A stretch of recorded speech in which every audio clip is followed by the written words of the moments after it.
Check, check, check, check. All right, ladies and gentlemen, everything seems to be working out just fine. Volumes are good. Hold on, let me close this out. I'm not doing any game recording today. So let's just remove any processes that could potentially interfere with this. But overall, I think we should be fine. Volume levels seem good.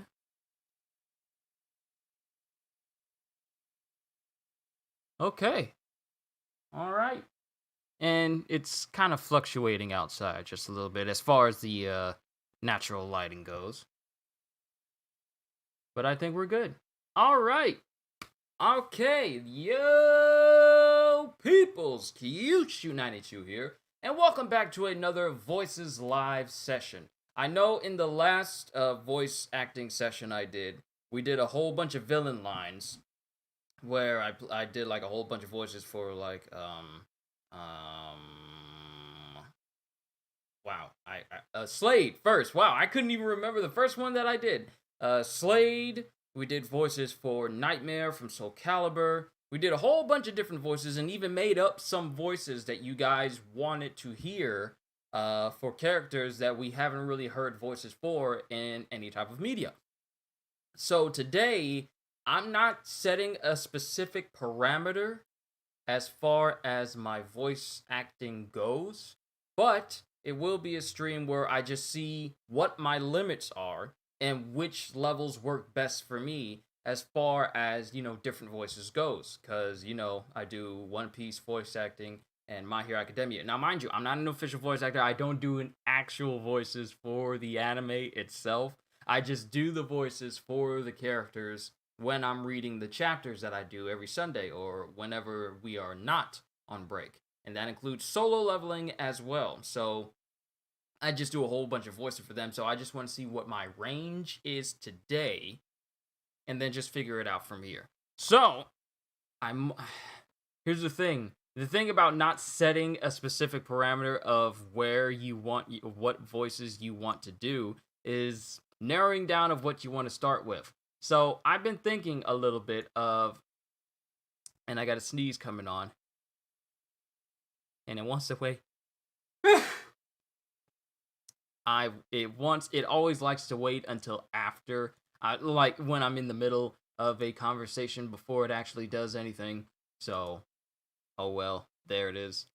Sorry about that. It just happens right when I'm trying to say something important. So I'm basically going to do whatever voices you guys would like for me to do, or make up a voice for characters that you guys make up, or characters that you want to hear, or stuff like that. So, I know, it seems like it doesn't seem like there's a whole bunch of structure with this one, because in the last one, I based it specifically on villains, but here I just want to see where my voices can go, and I'm just going to be incorporating accents in there, and, making my voice go real high, or making it go as low as I possibly can. So I'm just going to be messing around, really. This is just going to be a stream where I'm messing around with my voices and seeing what my absolute limits are. And then see where I can go from there. So, at this moment, that's the highest my voice can currently go. But, I'm not going to put myself in a situation where it's going to be too strenuous on my voice. Because I know near the end of my last voice acting stream, I had to drink like some water, like a couple things of water, because it was all like, wow, my throat is getting really, really, really coarse, just a little bit, but it was still fine. So let's actually, you know what? Let me just look up some lines for characters themselves, like high voice character lines, high voice character lines, and low voice character lines. Like there's a bunch. Like I can and it's like I'm thinking of the there's so much I could possibly do, but like I said, the trouble is narrowing it down. But what I can do is like the scene from I want to say At World's End. where Will and Beckett and Davy Jones are all meeting each other. And they have that entire conversation. You know what? Let me go actually pull that up. At World's End script, because there's a whole wiki where it has the entire script. Transcripts fandom. There it is. They got the entire script for the entire movie here.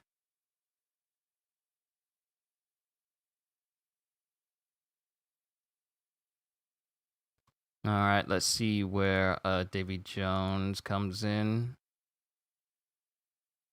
Here we go. One right here. So this is where Davy Jones comes in. And like I said, I'm going to be incorporating accents in here. So let me just find out where I just scrolled down on the page because I just lost it.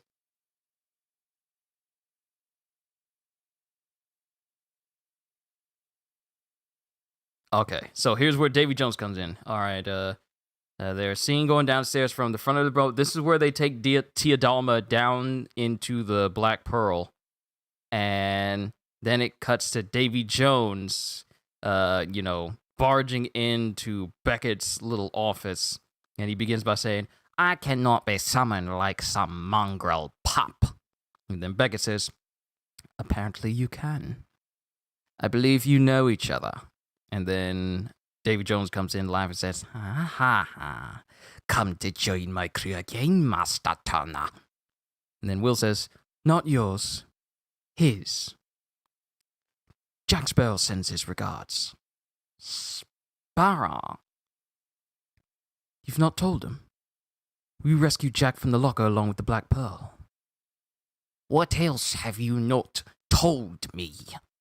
And then Becky comes in saying, "There's an issue far more troublesome. I believe you are familiar with a person called Calypso." And then this gets Davy Jones's attention, obviously, and he says, "Not a person. A heathen god, one who delights in crushing men with their wildest dreams and then revealing them to be hollow and naught but ash. The world is well rid of her." Hey, Shonen Sensei, what's going on? That's actually pretty good. Yeah, I practice, man, I practice. The world is well rid of her. And then Will says, "Not quite so well, actually. The Brethren Court intends to release her." "No, they cannot. The First Court promised to imprison her forever. That was our agreement." "Your agreement?" "I showed them how to bind her. She could not be trusted. She gave me no choice. We must act before they release her." And then Will comes in saying, "Ross the boss, welcome." And then Will comes in saying, "You loved her. She's the one. And then you betrayed her." "She pretended to love me. She betrayed me." And then Will comes in saying, "And after which betrayal did you cut out your heart, I wonder?" And then Jones, with an attitude, knocks the little teacup out of his hands. "Do not taste me." And then Will snapping back at him because, he has like the compass and, flaunting in front of Jones because, Jones ain't going to be doing anything unless Beckett, gives him the okay because, Beckett has Jones's heart. And Will just says, "I hadn't finished that. You will free my father." And then points to Beckett, "And you will guarantee Elizabeth's safety, along with my own."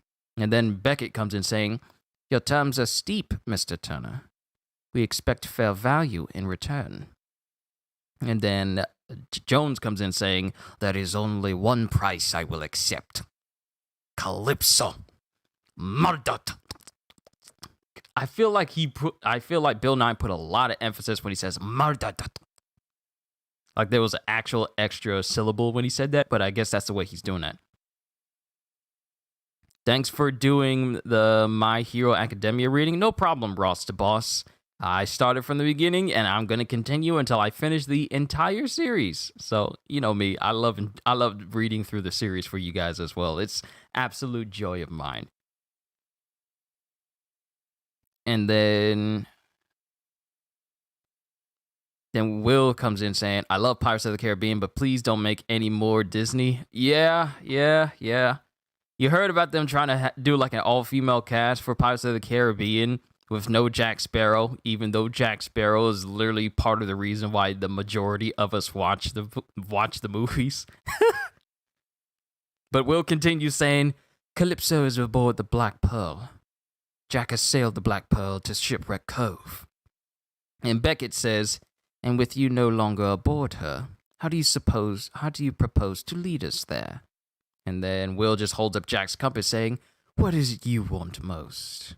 And then it just cuts to the Brethren court. But that's one of my favorite scenes, like the difference in perspectives, the different types of voices, and the different types of viewpoints of the characters in this one scene. Like you have Jones with a very hostile presence, especially when he hears the name Calypso. You have Will coming in feeling like nothing can happen to him with Jones there as long as he's with Beckett, knowing good and well that with the compass, Beckett will be able to, do what he wants. So Will is just, chilling behind Beckett's shadow, so to speak, knowing that Jones can't do anything. And then you have Beckett, who's literally playing everyone and is just trying his best to enjoy his tea until, Jones, knocks one of his very good cups off to the side and breaks them.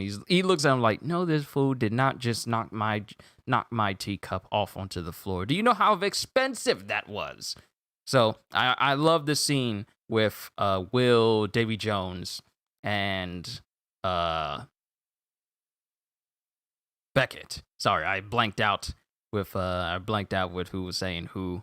Okay, let's see if we can find another. One. I'm not going to be, this isn't going to be a direct reading of just like a whole bunch.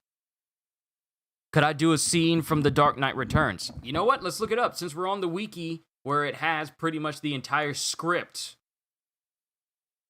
Pretty much the entire script of any movie. Let's see if we can find The Dark Knight Dark Knight Returns. Wait, that's not The Dark Knight Rises. That's not the Nolan film. That's the animated Batman film where he came back, right? Just to double check, that's the animated Batman movie, not the Nolan film with Bane, right? I just wanted to be sure before I look this up, because I got The Dark Knight Rises, but you mean The Dark Knight Returns. Alright, am I doing voices of characters? Yes, this is the start of something that I want to keep doing because I want to get better at it. Especially with me doing these reactions and reading these mangas and different things to you guys. I want to get better at my voices so that I immerse you even more into the chapters that I read. So when I do these, I am literally recording myself doing of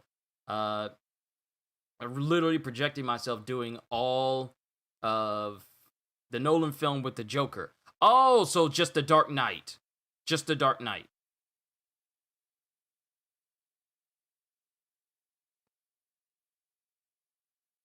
Just The Dark Knight.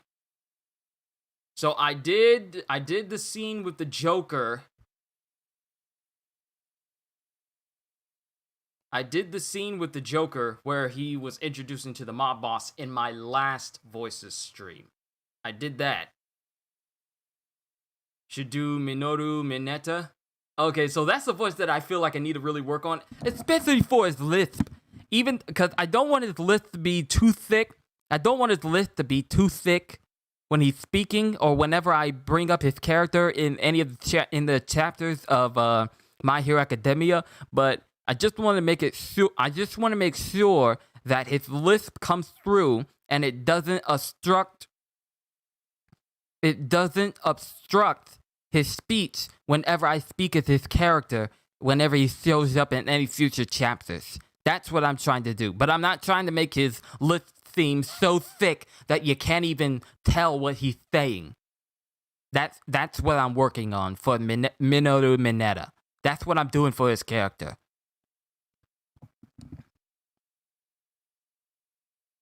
Okay, so let me see if I can. Let's see if we can find that line that you're talking about, Sensei. Let's see if we can do that. Okay, here we go.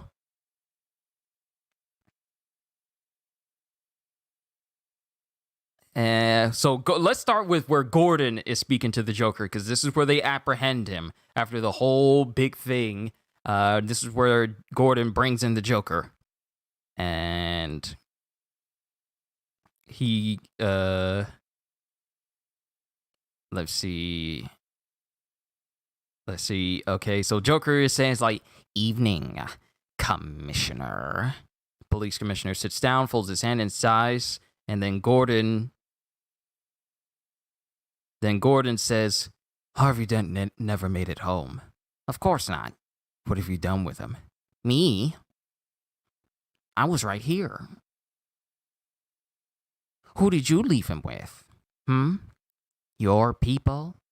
Assuming, of course, they are still your people, and not Maroni's.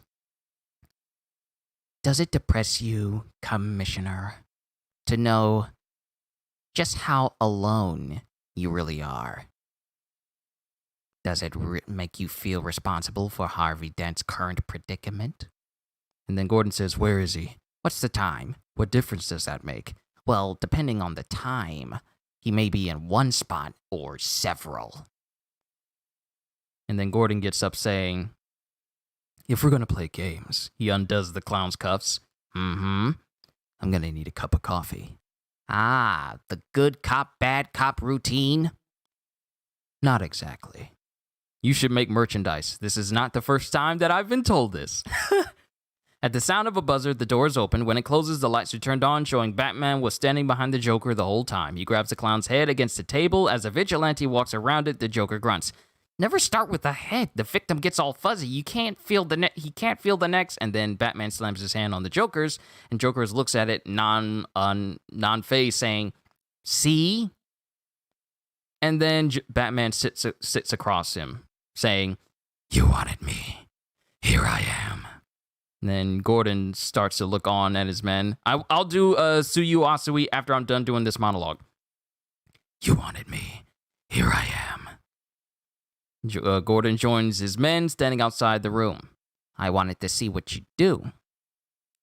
And you didn't disappoint.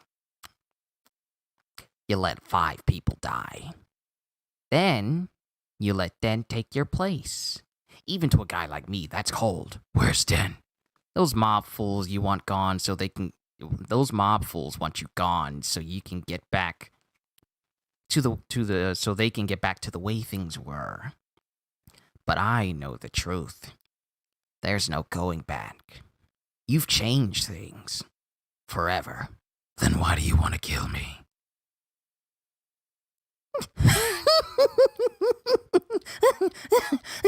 "I don't want to kill you. What would I do without you? Going back to ripping off mob dealers? No. You complete me. You're garbage who kills for money." "Don't talk like you're one of them. You're not. Even if you'd like to be. To them, you're just a freak. Like me. They need you right now. But when they don't, they'll cast you out. Like a leper. You see, their morals, their code, it's a bad joke. Dropped at the first sign of trouble. They're only as good as the world allows them to be. I'll show you. When the chips are down, these civilized people, they'll eat each other." And then he just sits back in his chair like, "See, I'm not a monster. I'm just ahead of the curve." And then Batman pulls in the Joker and drags him across the table. And then Batman says, "Where's Dent?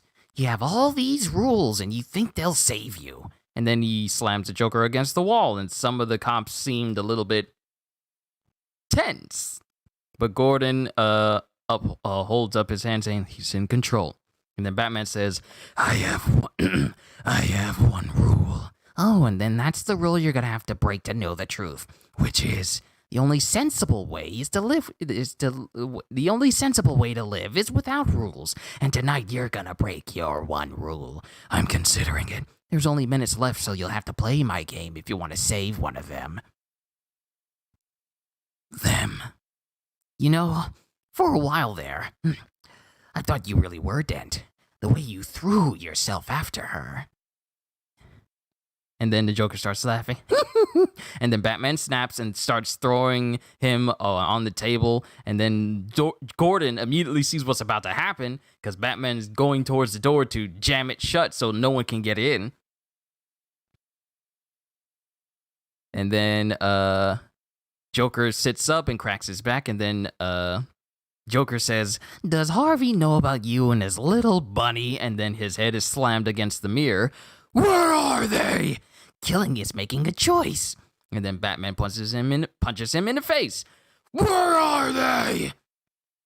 Choose between one life or the other. Your friend, the district attorney, or his blushing bride to be. And then Batman hits him in the face. And then as he gets punched by Batman, he starts laughing. Woo! Woo! Woo! You have nothing to threaten me with, nothing to do with all your strength. And then Batman grabs him by his shirt and pulls him up. Don't worry, I'm going to tell you where they are. Both of them. And that's the point. You have to choose. He's at 250 52nd Street. And she's on Avenue X at Cicero. And then that's when the laugh just needs to be a little bit more maniacal. Okay.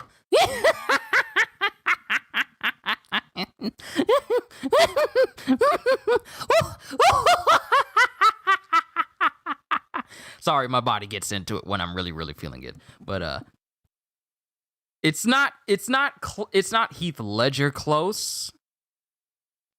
I'll work on it.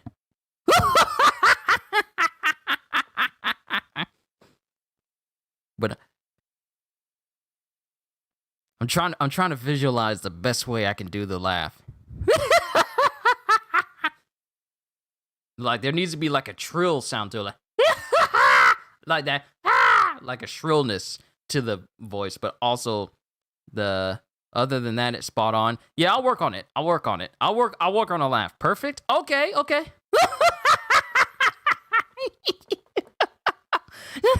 You have nothing to threaten me with. I'll keep working on it so I get it right every time. Not just this one instance of me trying to find the angle and the range, but I'll keep working on it so that it's good every time. So, hey, we got it right there. So that's the whole spiel. Can I do Hollow Ichigo too?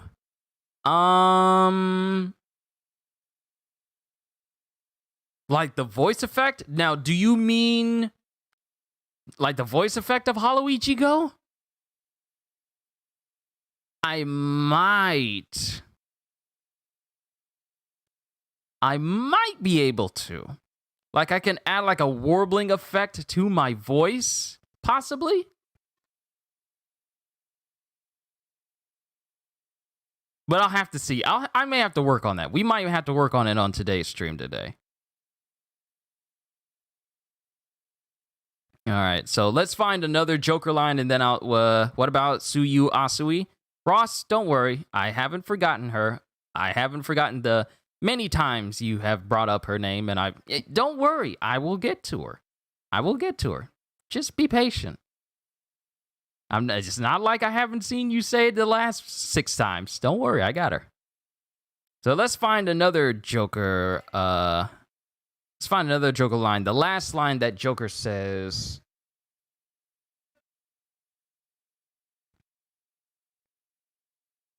Let's see. Okay, so let's see. Okay, so this is where Joker says, "That's okay, I came prepared. It's a funny little world we live in. Speaking of which, you want to know how I got these scars? No, but I know how you got these. And then he shoots the spikes out of his gauntlet to knock the remote out of Joker's hands, and Joker falls off the roof. Either the voice or the laugh, but especially the... Either the voice or the laugh, but especially the ha-ha. Ha-ha-ha and his laugh. I'll work on it. Like I said, I will work on it. Then Joker is all like, ooh, you just couldn't let me go, could you? This is what happens when an unstoppable force meets an immovable object. You truly are incorruptible, aren't you? Huh. You won't kill me out of some misplaced sense of self-righteousness, and I won't kill you because you're just too much fun. I think you and I are destined to do this forever. You'll be in a padded cell forever. Maybe we could share one. You know, they'll be doubling up. The rate this city's inhabitants are losing their minds. This city just showed you that it's full of people ready to believe in good. Until their spirit breaks completely. Until they get a good look at the real Harvey.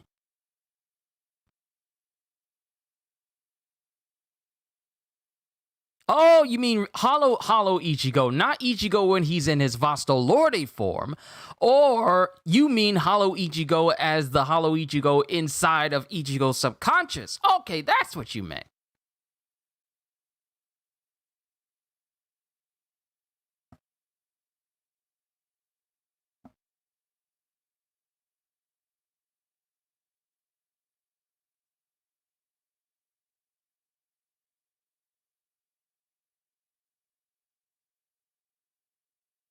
It disconnected for a hot second. Are we good? Everyone still here?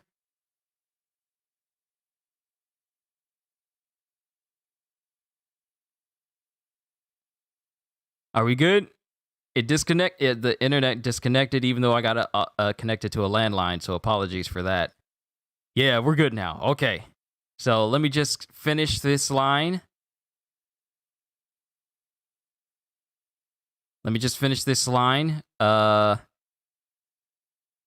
Until their spirit breaks completely.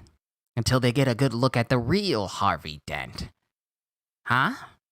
And all the heroic things he's done. You didn't think I'd risk losing the battle for Gotham's soul in a fist fight with you? No. You need an ace in the hole. Mine's Harvey. Hey, D-Train, what's going on? What did you do?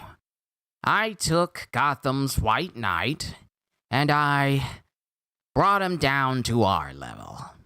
It wasn't hard. See, madness, as you know, is like gravity. All it takes is a little push.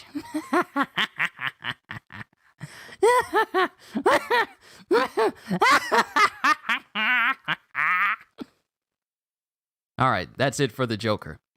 Now, let's move on to our favorite friend, Tsuyu Asui. My name is Sue. I hope we become good friends. So, let's see if we can find some good good lines from Tsuyu Asui, also known as Froppy.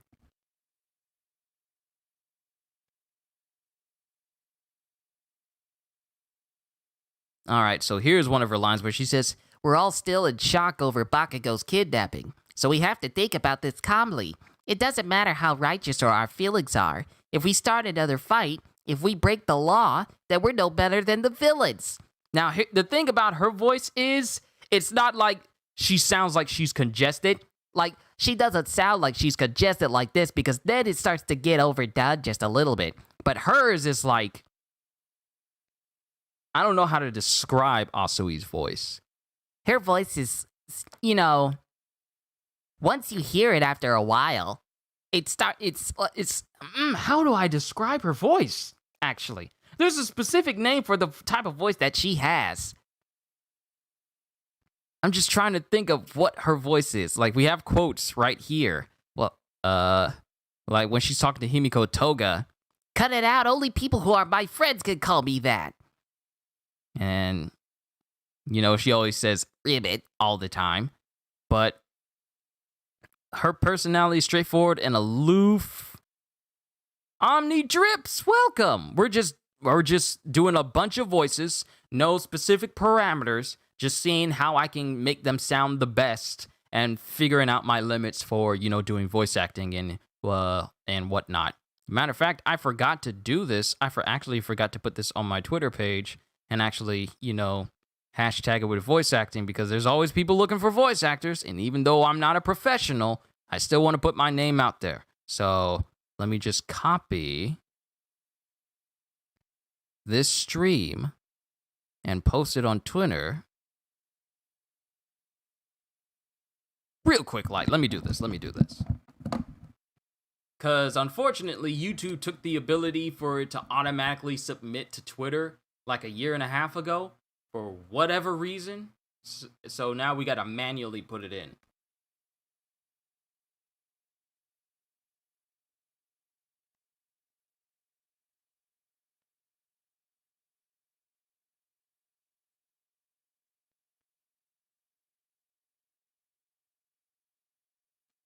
All right.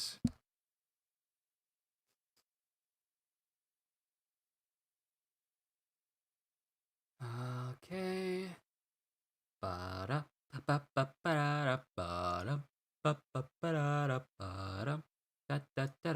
Tweet. There we go. Okay, so it's been posted on my Twitter, hashtagged with voice acting, voice actor. All right, we ought to be solid from here on in. So when... Wait, Monica Rial is the voice of Froppy? I can't even really tell. Never mind, I can hear it now.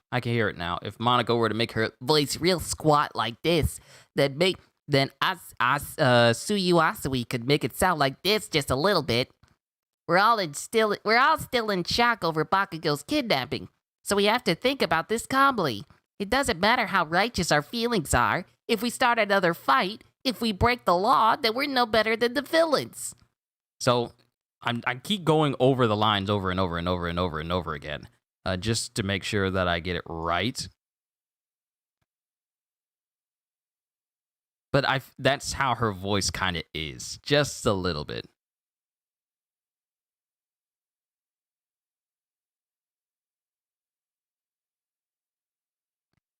Wow, OMG, that's amazing. I mean, it can be improved. It can be improved, Ross. It can be improved. There's definitely room for improvement for it to be... There's definitely room for it to be improved. Like, it does need work. I can see that now. Like, I can't do it perfectly all the time, but for Asui, it needs to be maybe a little bit higher. Maybe. I don't know. I need to work on it just a little bit. Yeah, I definitely need to work on it. So, Sue's voice is definitely one that I need to work on.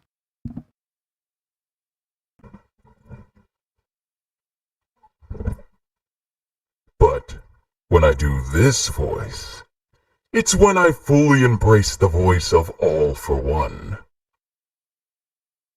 Do I play video games? Why, of course I play video games. I look forward to having another chill stream with all of you. I really do hope all of you swing by the next time. I'm always looking forward to entertaining more and more people.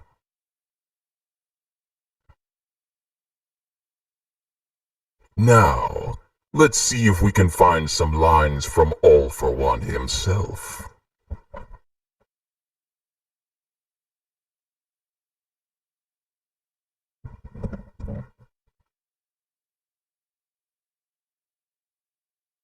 I play all sorts of games, from Borderlands to Warframe, to Biomutant to Ratchet and Clank. There are so many. I'm actually in the midst of uploading the rest of my Ratchet and Clank Rift Apart series right now. I've pretty much already finished the entire game and platinumed it.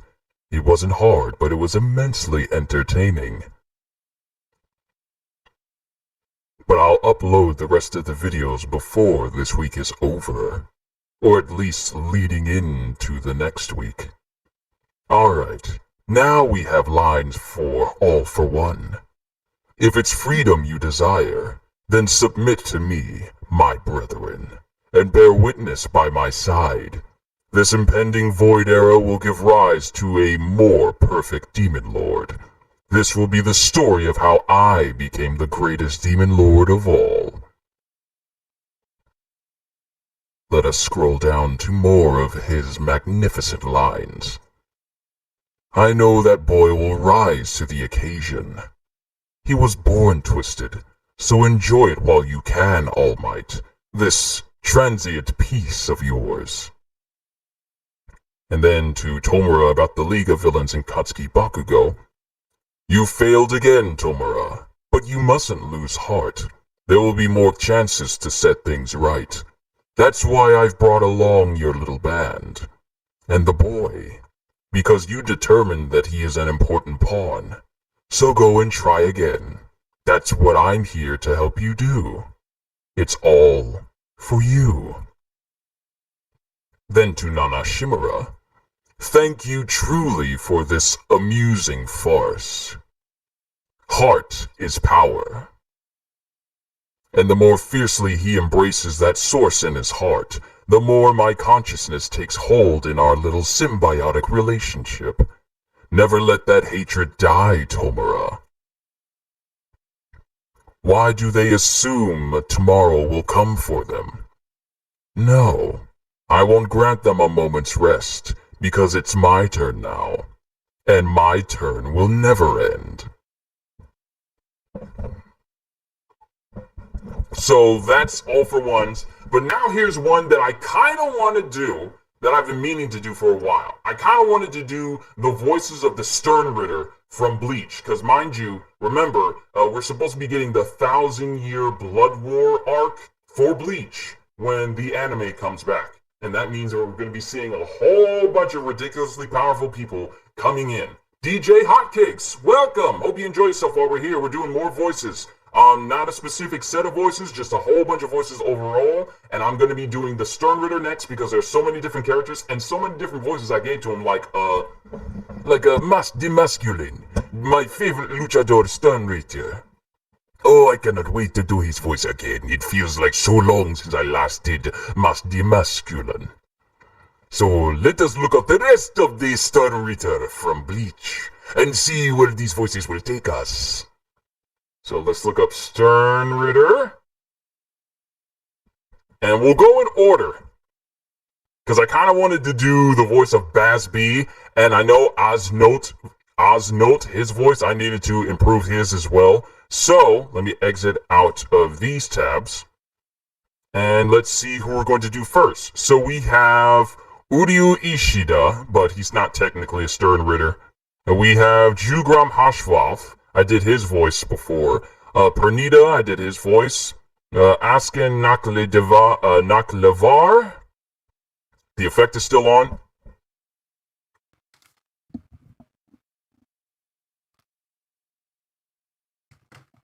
The effect is still on. Check, check. Okay, we're good. We're good.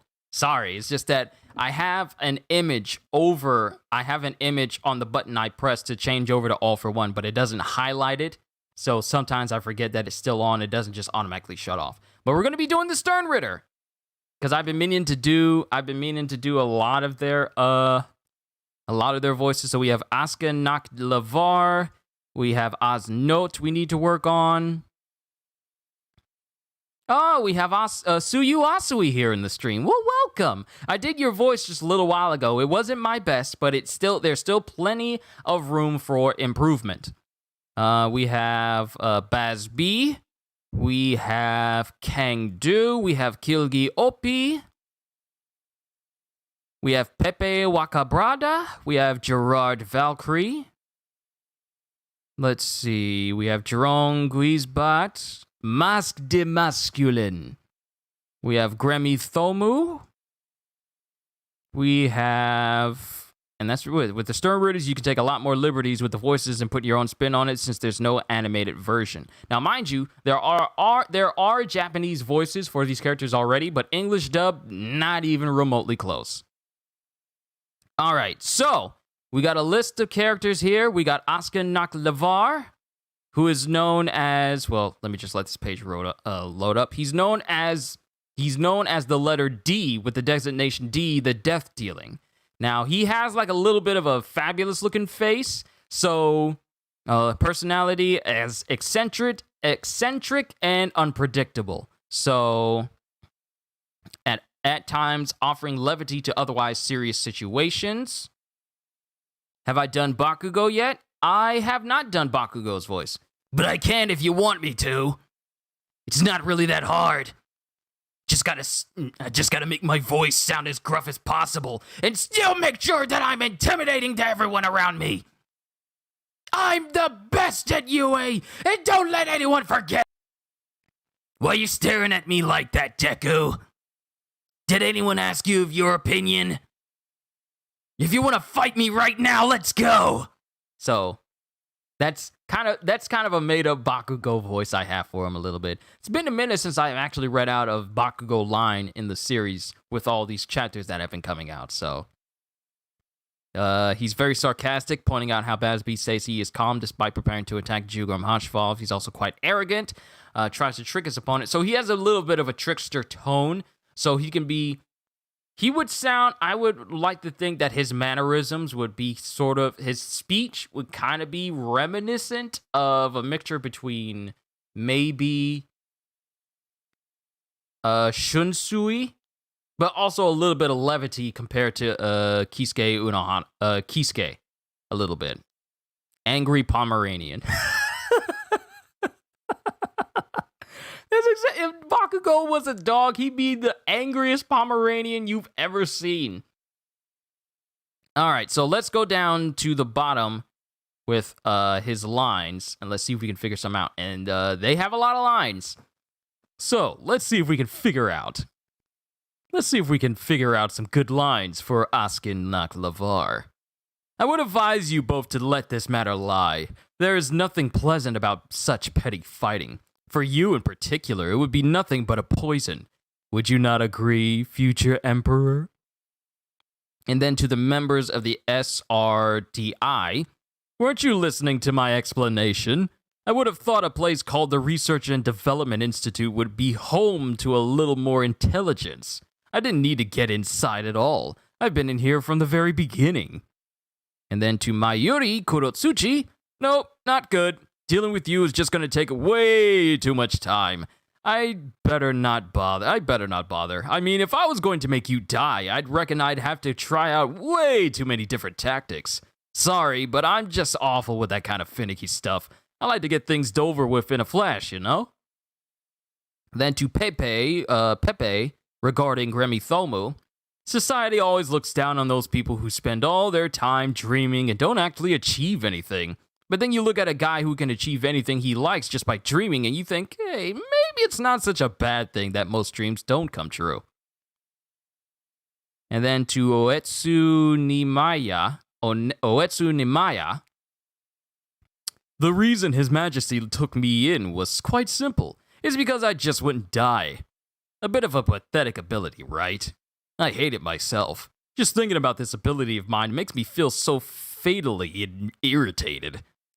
Then again to Uetsu Nimaya. You took me lightly, didn't you? The way I speak, the way I act. I seem like a worthless underling, even I know it. But you know, I don't think I really mind. It used to bug me something awful. But lately, I've come around to thinking that it's actually one of my good points. That's what I tell myself anyway. Think I'm gloomy, do you? Well, that's just what's so fatal about me. Then to Ichigo Kurosaki.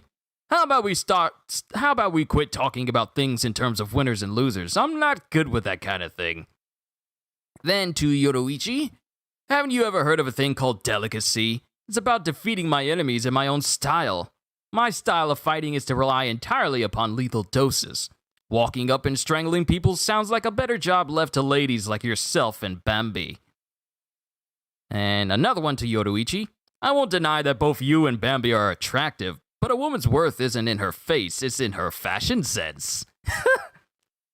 And then to Yushiro Shihoin, the younger brother of Yoruichi.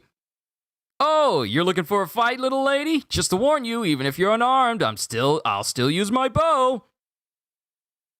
Askin was fully on point in with his assessments of Mayuri. Yes, the fighting would take so long because Mayuri would just keep trying to figure out how to kill Askin. Wait, isn't Yushiro Shihoin...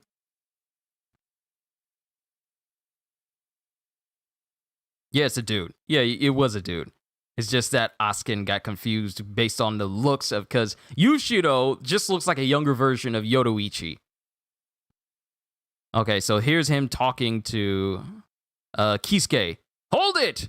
You're probably thinking you can beat my strategy by making Hariatsu change itself even further, but that's no use. I wouldn't want you to go to all that trouble of nothing, so I'm gonna be nice and tell you about my Volstandig's ability. Volstandig's ability. And then another one to Kisuke Uruhara. It's true that loyalty isn't everything to me. I just have a personal interest in His Majesty. Does that make it sound like I'm looking down on him? That's not my intention, of course. The human world, Hueco Mundo, Soul Society, the guy's trying to destroy 3 whole worlds and create something new in their wake. Is there any other man who can claim that? If I were to let His Majesty get away, do you think I'd ever find another man like that again, Kisuke Uruhara? You're a knowledgeable guy. You look like you've seen everything this world has to offer. So I ask you, don't you feel it too? Aren't you curious to see what His Majesty is going to create once he's destroyed 3 entire worlds?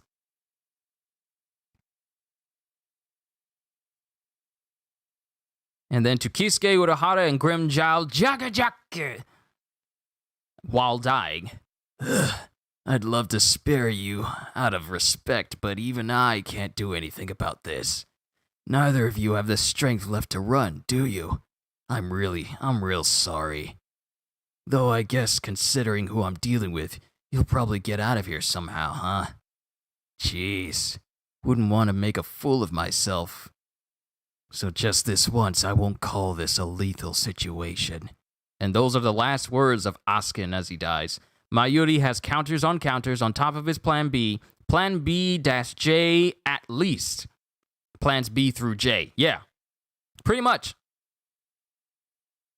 I have a question. How do you read the My Hero Academia mangas? I'm not sure how to read them. I read them from the Viz manga website. If you mean the places where I read them, then I just read them from the website that they come from. But I also support the series by buying all the volumes as well. Support their official release on top of reading it for you guys as well. That's what I do. But I just read them from the official Viz site because Viz is the people who actually publish the physical copies of the mangas themselves. And I just read it from the site whenever a chapter releases. I also have a subscription there, which is like $1.99, that allows me to read every chapter that's out there. Because I know if you don't have like a subscription, which is like $1.99 a month, like I said, I forgot to add the a month part to the end of that. That's why I said it again. Then you can only read back like a couple of chapters. But from the Viz main site is where I read it from. Do I play Minecraft? I have not played Minecraft in a while. It's really been a while. I don't even know if they actually made it so that you could play it on the PS5 and it has like I wouldn't even say updated graphics, but if it runs better on a PS5. But yes, Suyu Asui, that's how I read pretty much the majority of the series that I read here on my channel. And that includes Demon Slayer as well. I'm looking forward to uploading uploading the next volume read through for you guys. It's really getting good. All right, so that was Askin Naklevar.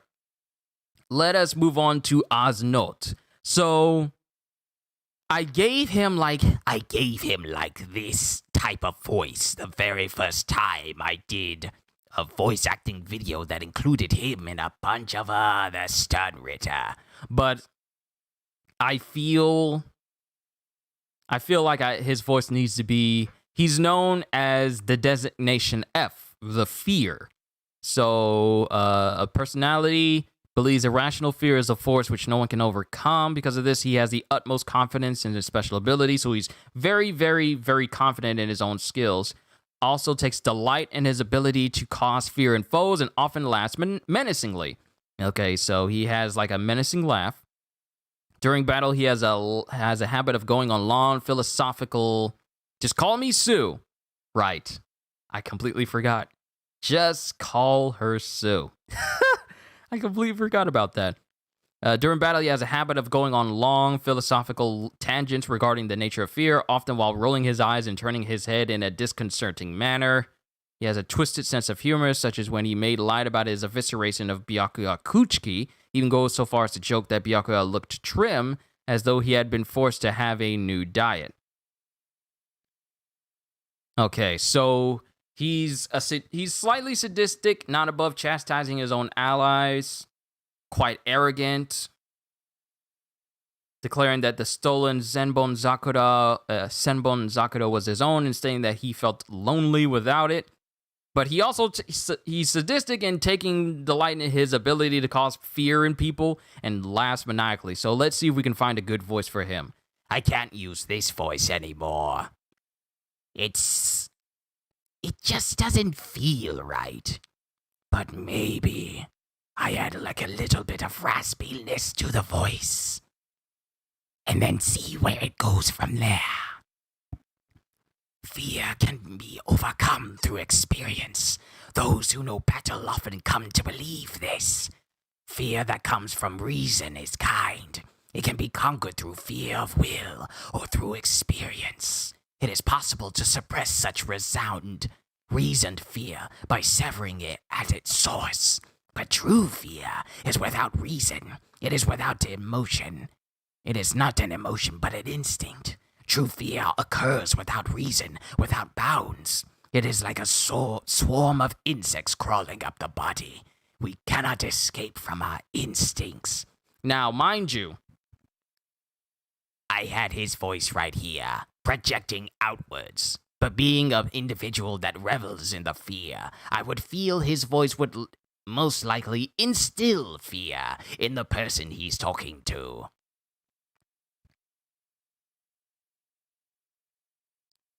All human beings have things that cause them to feel comfort. Like, I'm adding more raspiness to his voice because I feel like that's what he would have. That's just me. I know for a fact that they're definitely not going to sound like I make them sound here, but still. All human beings have things that cause them to feel comfort, and things that cause them to feel fear. When they enter a place that causes them comfort, if questioned as to why they feel comfortable there, they cannot form a clear answer, merely saying things such as, because I do. But when they enter a place that causes them fear, even the dullest of fools can identify the cause of that fear. Darkness, cold, height, confinement, pain, contamination. People can list any number of reasons to be afraid. This is because at the most fundamental level, comfort leads to life, while fear leads to death. While people cannot give a clear answer why they want to live, they can give any number of answers why they do not wish to die. This does not only apply to sentient beings with emotions. It is in the nature of all life to avoid death, and therefore to avoid fear. All living beings go through life for the purpose of evading fear. This is a very long monologue. When it says his personality likes to go on very long philosophical tangents, this monologue takes up the majority of his quote section. That's how long this quote is. All beings go through life for the purpose of evading fear. It is to better escape fear that they train themselves. It is to better escape fear that they grow and evolve. Thus, it is impossible to be unaffected by fear as long as you are alive. Good lord, that was long. You're definitely on the something with your raspiness, onto something with my raspiness of Asnote. Exactly, that's how I felt it was missing from when I did it the first time. I only gave him this type of voice, but not enough raspiness to go with it. This is how I should have done his voice the first time I read through it. A little bit of raspiness goes a long way in giving you a genuine, fearful experience. So that's the voice for Asnote, and I'm glad we cleared that up. CJ, does that sound exactly where it needs to be? Or is it a lot better? Is it a lot better than the voice I gave him the very first time I did Asnote's voice a while back? But that's Asnote's, and I believe that one singular monologue was well enough for me to go through for him. Now let's do Baz B, who I feel would have a personality similar to Bakugo's a little bit. With the designation H, the heat. Now let's go to his personality. Very harsh, hot-headed young man, quick to speak out against something which troubles him. Let's see. Very merciless individual, crushing the head of a wounded Shinigami crying for help under his foot. Very sarcastic.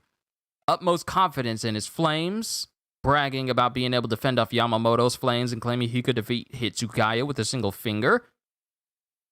The fact that you boast that you could stand up against Yamamoto? Yeah, you're very, very arrogant. Great pride in his mohawk and is easily angered by others insulting it, going so far as to use Burner Finger 4 against the offending party. Just like, what is it? Josuke Higashikita. Just like how he gets offended. Just like how he gets offended when people make fun of his hair. Can you imagine those two interacting? Baz B and Bakugo. Yeah, it's going to be a yell fest. Steadfast loyalty to your watch. Steadfast loyalty to watch you not blindly faithful. Despite he's not blindly faithful, little compassion for his comrades. Okay, so he's pretty much the Bakugo of the Stern Ritter. So let's see if we can find a good voice for him. We got some voice lines here. All right. To Jugram Hashwaf. Haven't you got anything to say about this crap? 'Cause me, I always thought His Majesty was gonna have a successor. It would be you for sure. I doubt any of the Ritter would have been able to complain if His Majesty had appointed you his successor. So how come you're so calm about this? To Jugram, and he has a very foul mouth, so if you don't hear me say any of those words, it's just that I don't use profanity, so I gotta work around it. All right, to Jugram again. What a coward. I'm disappointed in you. In that case, I guess you won't mind if I take that position from you. If you got no problem with some dude coming out of nowhere and taking what ought to be yours, then I'll go and take it for myself.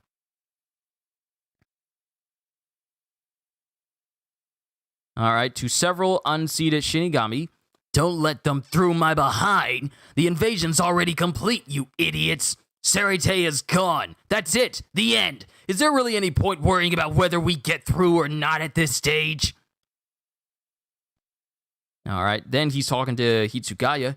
You ain't gonna leave already, are you? It's not nice to run off somewhere else when we're still just getting warmed up. You haven't even let me start fighting for real yet. And to Hitsugaya again. A wall of ice made of intricately interwoven strands, huh? You're a thinker. I'll give you that. But there's something you need to learn. No matter what you do with that ice of yours, one finger is all it takes. Then to Hitsugaya again. How many times do I have to tell you I can crush your ice with one finger? Or are you just trying to tick me off enough that I start using two? Then we have to him speaking to Candace Catnip. I don't want to hear any complaints from you. Glorious kills are meant to be stolen, and stealing kills is the let me read that again. Glorious kills are meant to be stolen, and stealing kills is the prerogative of the last guy to show up.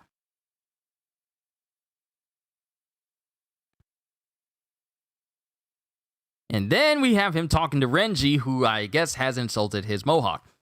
Did you just say chicken? Oh, you had better not be talking crap about my super stylish ultra cool mohawk! You're so dead! I thought you might have decent taste with those super classy eyebrows you've got, but it looks like I was mistaken! And then he's talking to Shunsui Kyoraku, saying, I'm not asking you to trust me, or that I'm going to help, or that I'm just gonna help you for nothing. I want something in return. We'll help with rebuilding your gate to the Soul King Palace. In return, I want you to take us there. We want to murder that jerk you watch with who left us for dead. Let me read that again. In return, I want you to take us there. We want to murder that you watch who left us for dead.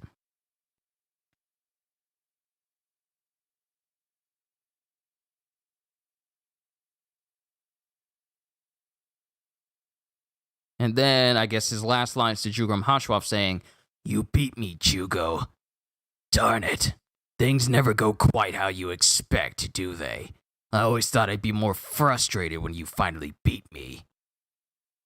So that's the voice for Baz B. I always wanted to do his voice, or at least give him a voice, and I kind of felt like the tone he has, it's a pity you don't have your Bankai right now, really. I would have liked to show you how I can annihilate your Bankai eyes with a single finger.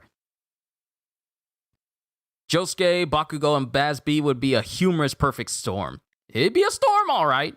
But that's Baz B. I gave him as much as Bakugo as I could possibly stand. But still gave a lot of deepness in his voice since, he's over 1,000 years old. If you don't like it, tough. That's his voice. That's the type of voice that I wanted to give to him. But that's Baz B. Now let's move on to Kang Do. Designation I, the Iron. Personality, very stoic individual. He has very little reaction to Yawash's appointment of the newly recruited Uryu. Let's see. Believes things which existed together in life should exist together in death, and a principle which he goes out of his way to enforce. Does not believe in pantheism, claiming Bankai have no minds of their own. He's very loyal to the Emperor and refuses to be killed by anyone besides him, including Jugram Hashval. Okay, so let's see some of him. Since he's a stoic individual, I'm assuming he doesn't really talk all that much, and he really doesn't have all that many lines as well. All right, to Toshiro Hitsugaya. Those who spend their lives together should remain together in death. That is my belief. Let me read that again. Those who spend their lives together should remain together in death. That is my belief. Then to Toshiro again. This is your Bankai. Doubtless you have never had the opportunity to see it from this perspective before. It is quite a beautiful Bankai. And of course, this Bankai too is one who lived by your side. It pains me greatly that I must take it for my own, thus allowing it to live on under a new master long after you are dead and gone.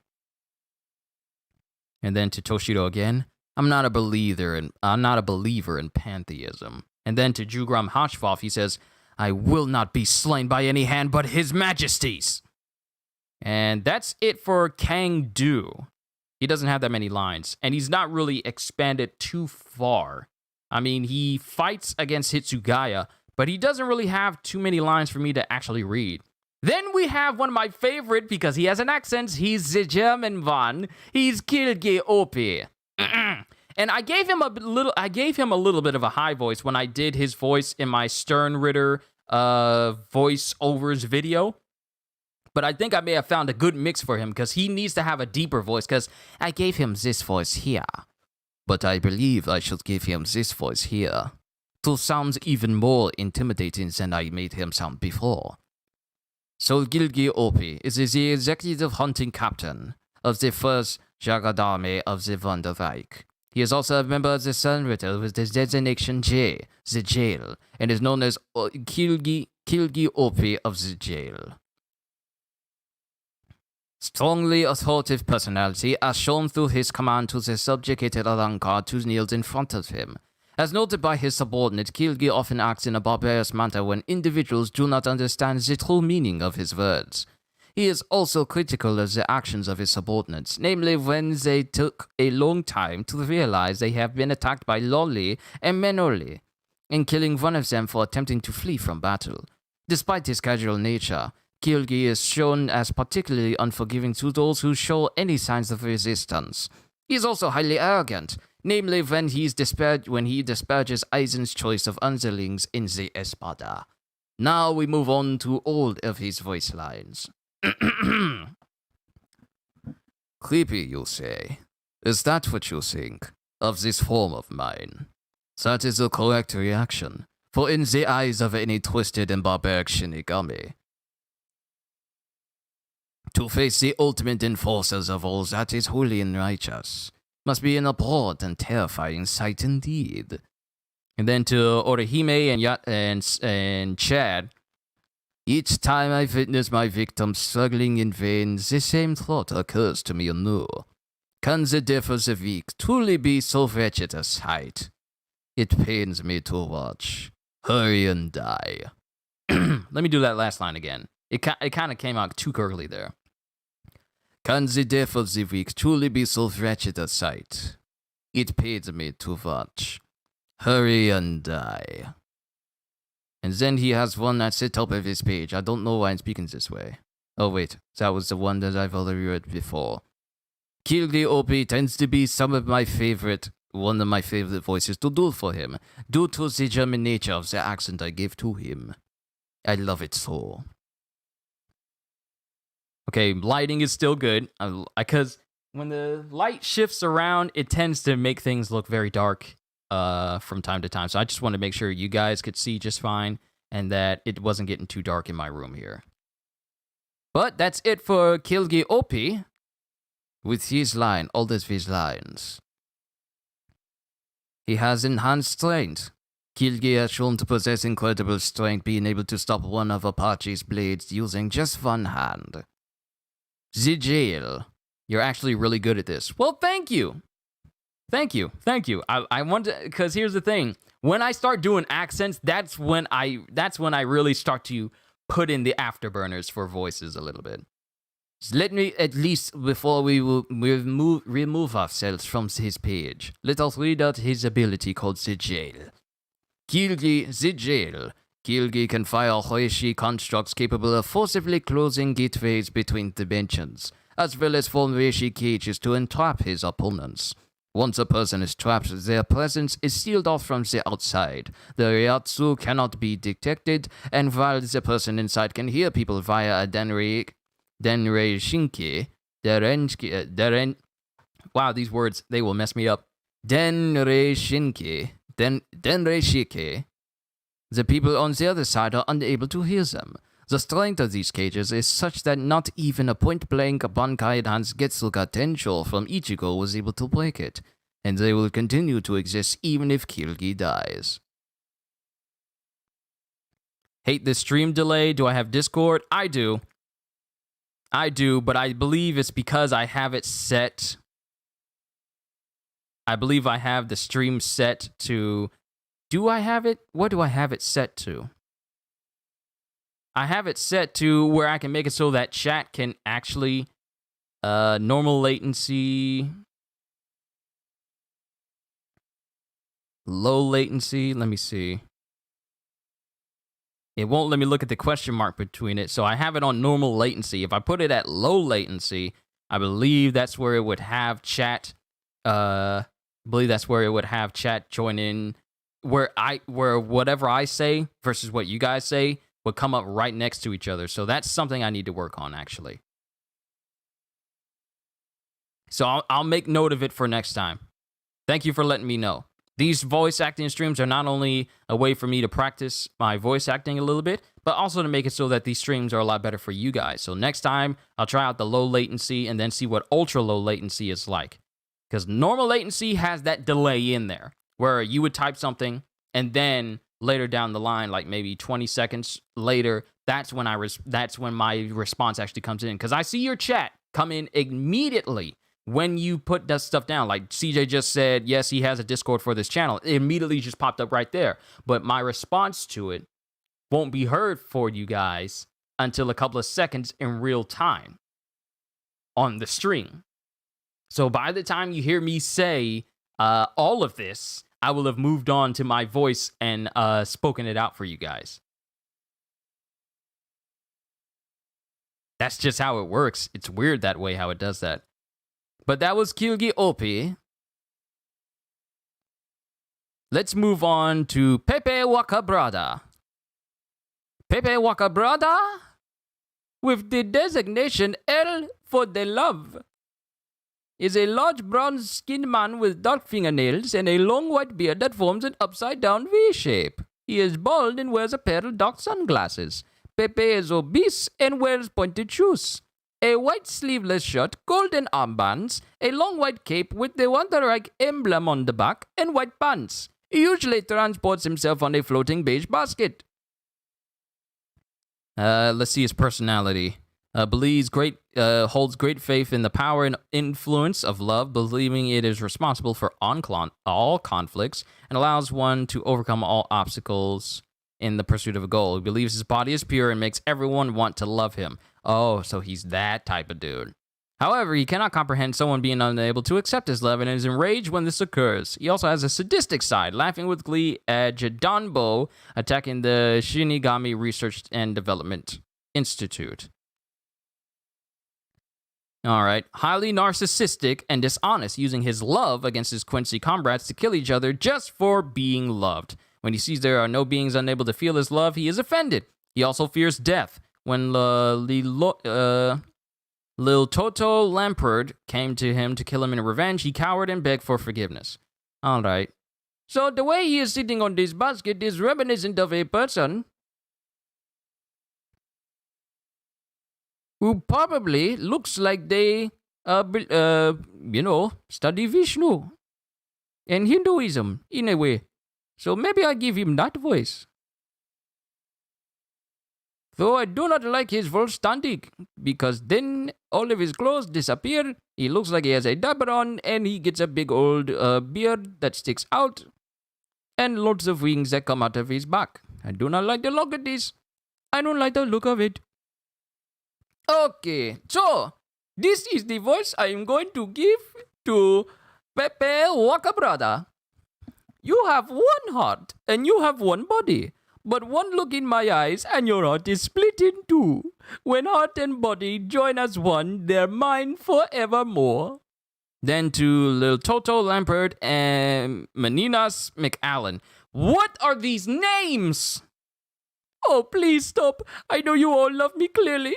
You all love me dearly, but I cannot bear to see you fight over me. I'm certainly not thinking that if the lot of you die, I can take all the credit for myself or anything. Ah, yes, the fat yogi. Yes, he's the fat yogi! By his very nature. Hey, boo-boo, we're talking about that Pepe Wakabrada. Sure, Yogi, but are you sure he should be dressed that way? Hey, boo-boo, I don't know. Maybe he's trying to... I wonder. Did he already eat all the food out of that picnic basket he's sitting on top of? Probably not, Yogi, since he's sitting on it. I hate to eat food that was underneath someone's hind parts. But let me get back to reading out his lines. I'm sorry, I'm going off on a weird tangent right now. By its very nature, conflict is always a sorrowful thing. And that's because... the love guru. That's basically what he looks like. And that's because it has love at its heart. Conflict is what occurs when what two men hold different beliefs about what... Oh, let me see. The words here are just messing with me. Conflict is what occurs when what two men hold different beliefs about what is right. Right? Wrong! Conflict is brought about by love, and love alone. Love for one's wife, love for one's child, love for one's parents, love for one's friends, love for one's master, love for one's God. Faith is love. Conviction is love. Even attachment to physical things is love. Without love, there can be no conflict. That is why conflict is so sad. And that is why conflict is so beautiful. He is a busted Pillsbury biscuit can. He's a busted Pillsbury biscuit can. with a beard. He's a bearded Pillsbury Doughboy.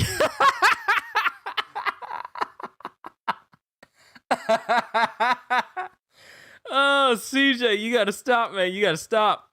All right, here's his last line to Byakuya. The battle of love is vast, you know. No matter how much you attack him, he will always stand back up. And for love, pursue his objective endlessly. When it comes to overcoming hardships, love is the most important factor. And that's pretty much all of his, that's pretty much all the quotes that they are actually giving him on his page right now. It needs work. It definitely needs work. The accent itself needs work. But that's it for Pepe Wakabrada. Gerard Valkyrie. Ah! One of my favorite voices to do. Because it sounds so boastful and forceful. This is what Thor would sound like if he wasn't an Asgardian, but a completely sadistic, merciless individual. Alright, his personality is very aggressive man. Holds Yhwach in very high regard. Let's see, very confident in his power, proclaiming that Senju Maru could not hope to stop his blade with her delicate arms. And reacts with interest and amusement rather than apprehension when she summons a massive guard to fight him. Unnerved by Kiryu Hikifune's Cage of Trees, referring to it as an eerie trick, he boisterously commends his opponents if they impress him in battle and believes he is the greatest and mighty of all the Quincy. So he's a guy who is steeped in nothing but pure bravado, which is why I bring out the most of his voice as well. When I bring out the bottom in his voice and make him sound as powerful as possible. So here's him talking to several powerful Shinigami. At what point did I say this would be a one-on-one fight? In a fair duel, not even a miracle would allow you to defeat me. Will allow you to defeat me. Wow, I said allow you to defeat me. Allow you to defeat me. That sounded like good English, didn't it? In a fair duel, not even a miracle would allow you to defeat me. Come at me together. And then to several more powerful Shinigami. Do you know when the phenomenon known as a miracle occurs? If a miracle were to occur at an ordinary moment, no one would think of it as such. Oh, hey, you were pretty lucky there. Strange things do happen. That's all they think. And then to defeated Shinigami, so terrifying it must be to be powerless. But do not cry in anguish, for no matter how much you cry out, no miracle will save you. Then to the hiding visored, alas, it seems that even Cap'n Crunch. Crunchitize me, Cap'n. I cannot speak. What is going on? Alas, it seems that even captain-level Shinigami of the Gotei 13 are powerless before my miraculous power. Even their Reiatsu is so tiny that I can scarcely sense it. Must I pick them out from among this rubble and kill them one by one with this titanic form? How bothersome. It is attempting to crush ants in the sand. A near impossible task. But that is precisely why I will not fall. Did you think I would not find you because it is impossible? Achieving the impossible is what miracles are for. Then to Kenpachi Zaraki. Ooh, I gotta do his voice. So you managed to knock me down. You are quite strong. I do not like doing this, as it seems cruel, but you leave me no choice. Powerful incarnations of darkness such as yourself deserve to be turned to rust. Wow. The turn to be turned to rust. It almost slipped through there. Powerful incarnations of darkness such as yourself deserve to be turned to rust on my blade, Hoffnung.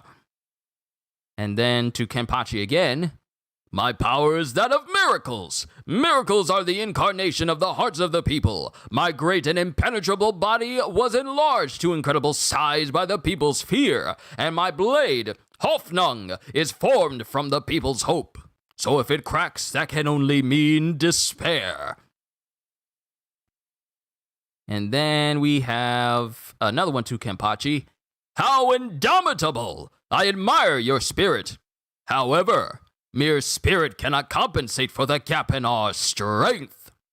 And then here's one where he's boasting to both Hitsugaya and Byakuya, saying, I am the biggest, strongest, and fastest of all Quincy, a warrior granted every blessing. Did you really expect to outwit me in battle? And that's pretty much the majority of his lines right there, because I can't say what he says. He says, I am Ashton. He says, I am Ashtonig. Yeah, I am Ashtonig, noble warrior of God. Even in death I wield this blade for my divine master. So with Gerard Valkyrie, that's pretty much his voice. He's boisterous and loud and aggressive. He's just in your face. So that's Gerard Valkyrie. I still need to do Kenpachi's, though. I've been meaning to do Kenpachi's voice for a long time. So let's see if I can do this right. Might use the same voice I used for Endeavor because it kind of fits. I'd forgotten for a long time the pain of not having a name. Those other guys had names that others called them, but I didn't. So, that kind of feeling. So let's go down here to his lines. He has quite a few of them. And to Yachido, he says, I named you Yachido in memory of the only person I ever admired. In memory of the only person I ever admired. And then he's continuing saying, I want to get stronger. I finally found a worthy opponent. I'm going to need some water here in a minute. I can get stronger. I want to fight. I want to get stronger. It sure has been a while to feel this desire again. I want to get stronger. Yeah, let me get a water bottle, because if I'm going to be doing this gruff voice for Kenpachi, I need to make sure that I can do it. I'll be back in a sec.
All right.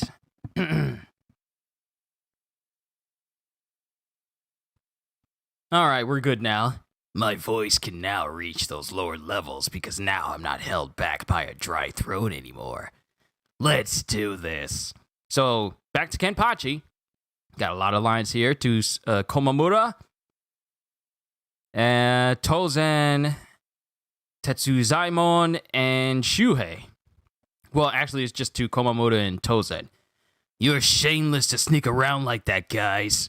Cowardly hiding spiritual pressure and stalking others isn't something that captains should do.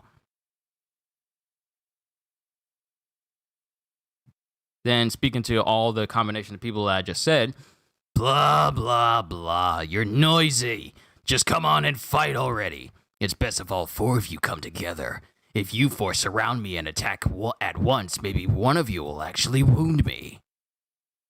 Then talking to Tozen, sanity?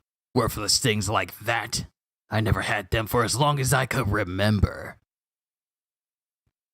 And then talking to Ikaku, Madarame, and Yumichika. So you want to fight too? Fine, you can have them. But fight elsewhere. If you get in my way, I'll chop you up first.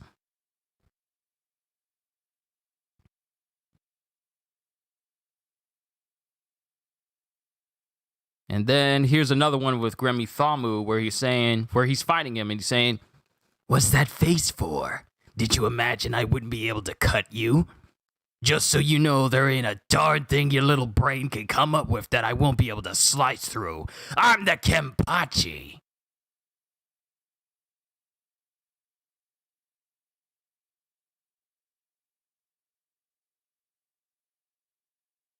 he's got a lot of good lines here.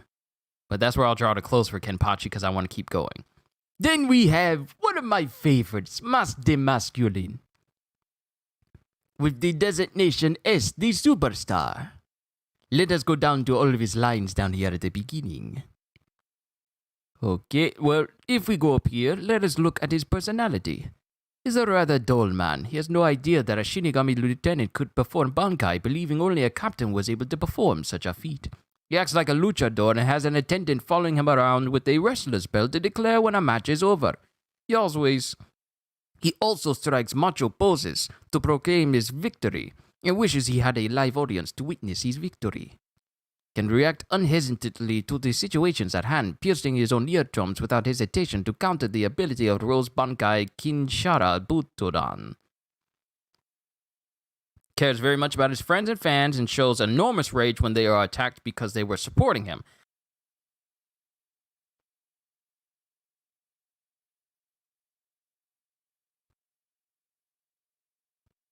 Yeah, it looks like it went out for a quick second. Yeah, the connection went out for, even though I got this thing even though I got this connected to a landline, like an Ethernet cable, it still goes out. I wonder why that is. Maybe it's because I have too many windows up. That might actually be the case. So let me just exit out of that. Let me exit out of this. I haven't seen a video from GameSprout where they are doing when idiots play games. I haven't watched their videos in years. It feels like forever since then. But continue with his personality. Did not stop him from ignoring the fact that James, his fan, was within the blast radius of his Star Flash supernova as it blew him away in his attempt to kill Renji, arrogantly reminding him that as long as he breathes, James will continue to revive. Sees himself as a hero of justice while referring to his enemies as villains and cowards, and claims his motive is to eradicate the so-called evil and villains, bragging that any trick used by them would never work against him. Gets furious and abandons the pretense of fighting for justice when he suffers a fatal injury. So his mannerisms is only good enough until he actually gets really, really hurt, and that's when he just starts to resort to,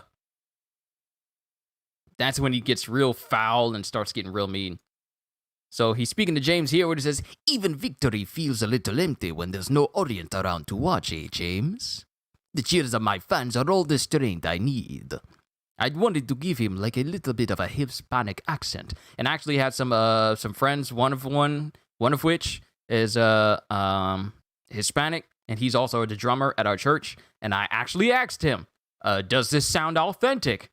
And because I do this a lot, and I want to make sure that when I do these voices, I'm not doing it like in a stereotypical type of way. Like, you know how people do these voices, and they will say it in the stereotypical way. Like they will do Spanish and Hispanic accents in a stereotypical, sometimes very insulting way, where it's just like, "You're a Christian? Yes, I am. Yes, I am. And have been for a long number of years." I know it's not something that people would expect to hear all the time on someone on YouTube, but I'll proudly say it. But yeah, that's pretty much and because of that, I am the person you guys see here today. And people have been here for years, and they know me for a while. I have not changed since. I have not changed at all. If anything, it's actually made me being one has actually made me a better person and a lot wiser in the sort of things that I do on this channel as well. But I asked him if my accent was good, And he said, like, yeah, it's close. He said, when you say please, you just say please. Like it's like you're saying B and P at the same time. Please, like that. So when I do this accent, it's because I had his blessing and that it was good enough. So any Hispanic people out there, feel free to judge me on this as well, because I really want to make sure that I get these accents really, really down. But he says, after he bifurcates James, "You fiend, only a coward would harm an innocent fan." And then to Renji again, "What's this? You're not going to take me on 2-on-1. The captains I just defeated faced me both at once, dirty cowards as they were. But villains are dirty and underhanded by nature, so I will not hold it against you if you follow their example." Then to Renji again, "So you evaded my fabulous attack and even landed an elbow strike. It seems that luck at least is on your side. But you have made one crucial mistake. With that attack, you have earned the wrath of a star. Now behold, the star seal appears on my face when I feel true rage. This is the sign of a true star, bound to crush all evil." Then to Renji again, "A star cannot fall at the hands of a villain."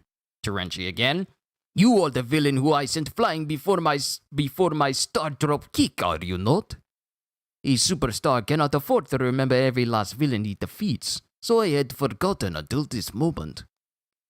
I almost felt a hint of Russian in when I said until. I had almost forgotten until this moment. I'd almost forgotten until this moment. Until this moment. Until this moment. Because if I'm doing Russian, it would be until this moment. There's like a bottom in the part. When I'm doing a Hispanic tone, it has to be like until il part.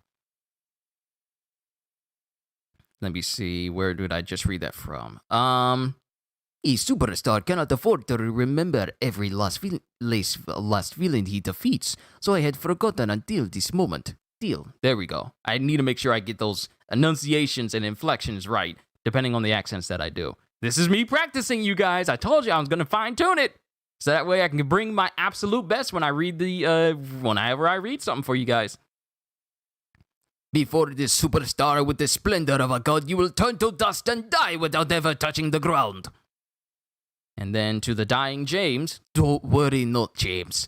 A star and his fans are joined at the heart. As long as I live, you will be reborn." And then to Renji again, "Very dangerous. If you could voice any One Piece character that hasn't been dubbed yet, who would you pick?"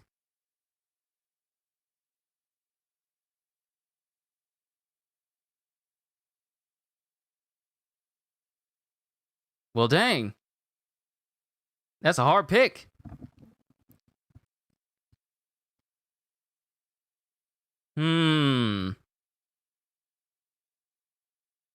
That really is a hard pick.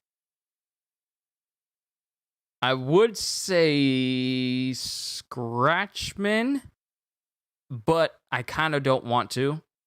Due to mainly because his previous voice actor passed, and I don't want to feel like I'm just picking up the reins directly after him, because I got a lot of respect for the guy. He did a lot of phenomenal lines, a lot of phenomenal characters as well, so I kind of don't want to piggyback off of that and feel like I'm replacing him. So maybe not Scratchman, but it really is hard to choose, because there's a lot of good characters, especially now in the Wano arc. So it's kind of hard for me to narrow down who I would voice in the dub. It's very tricky. I know for a fact I'm not going to be Odin. I know for a fact that I would never be able to be Odin, because they need to have like a strong macho voice for him. So, and then you have my voice. I mean, I can't make it sound like All Might and Gerard Valkyrie all the time. But... oh, wait. It's not just in Wano, but we still have Zoe and Whole Cake Island as well. Well, dang. I call dibs on Katakuri. I think you'd be a great Katakuri. Bruh! Shonen Hey, we thinking at the same page. I didn't even look at your chat. I was looking over here when I said I called dibs on Katakuri. And you just, Katakuri. I wouldn't mind being Katakuri. Is that all? You know what? We might have to read out some of Katakuri's lines as well. Gum gum elephant gun. Was that it? Did I do it right? I wouldn't mind trying out the voice for Katakuri. I might have to look. You know what? I'm gonna look up his lines. Gonna look up Katakuri's lines. Katakuri. Katakuri.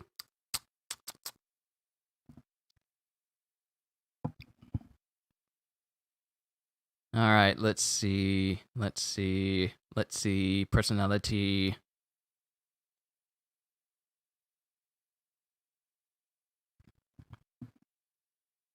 All right, so there's some lines here. I need to scroll through his list to find lines that he says. Because they don't have a quote list for characters in One Piece. You have to scroll down their page in order to find the lines that they say, really.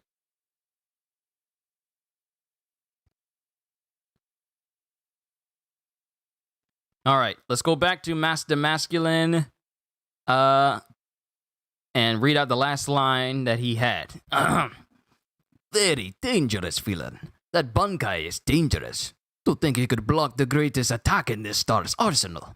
Truly, I cannot allow you to live. My heart has now begun to blaze with furious flames. Flames of justice that will not rest until you lie defeated. And that's it for Master Masculine. Then we have Gremmy Thamu, who I feel like if they do his voice dub, they're going to get the voice actor for Midoriya to do his voice because he just looks like he has that type of voice. Gremmy Thamu with the designation V for the Visionary. Now let's scroll down here. All right. Well, actually, let me read his personality. Takes pride in his power and believes imagination to be the greatest force in the world. He can be cruel to those created by his power, mercilessly killing Gwenal Lee after the later proves he's not strong enough to fight a lieutenant. He was polite and respectful with his opponent, stating that it would be inappropriate not to create a battle scenario for Kenpachi Zaraki. He's also arrogant as well, incredibly proud and confident in his abilities, always smiling. All right, let's read his lines. And when he's speaking to Yachiro Kusajisi, the most powerful force in this world is imagination. Anything I imagine, anything at all, becomes reality. Your Gremmy was excellent last time I've heard you do it. Yes, so let me just see if I can fine-tune it even more. Then speaking to Kenpachi Zaraki, I am Gremmy, the Visionary. I turn fantasy into reality. You should think yourself lucky to be able to fight me. After all, I think I must be the strongest of all the Stern Ritter. I feel like your range would come in handy with Katakuri, like on moments he's all serious and full of bloodlust, and the next minute he's carefree and singing about donuts. We're definitely going to find some Katakuri lines and see if I can work with that. To Kenpachi Zaraki, this kid's ability is like a joke. That's what you're thinking, right? I'm afraid a fighter like you probably won't be able to fully comprehend. What is about? Dantes Campbell, what is this about? This is basically me just trying to see what voices I can do, what the limits of the voices, voice acting what the limits of me voice acting are, like the different types of characters, different types of accents, personalities for these characters. This is just a stream where I am just doing a whole bunch of voices. I did a previous stream where I voiced a whole bunch of villains, but this one is where I'm just doing all types of different voices. Next one I'm going to be doing is going to be reading some lines from Katakuri, because we were talking about voices that have yet to be fully dubbed in One Piece yet. Like we haven't reached Zoe, we haven't reached Whole Cake Island, and we definitely haven't reached Wano in terms of, English voice acting characters. So I'm just throwing in my chips on being Katakuri. So we're just doing a lot of voice acting lines today. That's what this is, Dantes. But he continues saying, this kid's ability is like a joke. That's what you're thinking, right? I'm afraid a fighter like you probably won't be able to fully comprehend my strength until you've already lost. So, Shall we begin? Come and try and attack me, Kenpachi Zaraki. I won't insult you by trying to stop you with a single finger. No, I won't even raise my fingers against you. I'll take your life using my mind alone. And then the next one, he says, what's this? What did he just say now? If I'm the strongest, I must want to take down the strongest. I'd never even considered such a thing. From the very beginning, there was never a single person who posed a threat to me. After all, I never had any doubts. I've always known I'm the strongest of them all. There's no need to prove it by killing other people. So I never felt the need to crush someone else with my strength. And yet, why is it right now I want to crush this man so much? And then here's him actually getting into the fight, saying, I want to win. I want to win. I want to win. I want to win. For the first time in my life, I feel a true desire to win against somebody. Think I would be a good Neko too? Nekomamushi? Nya, nya, nya, nya. Possibly. I'll read some of his lines as well. So that's Gremmy. Now let's see if we can find some Charlotte Katakuri quotes. Katakuri quotes.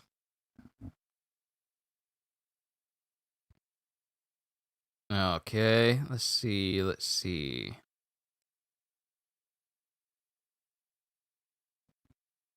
Good old Reddit, always having what I need.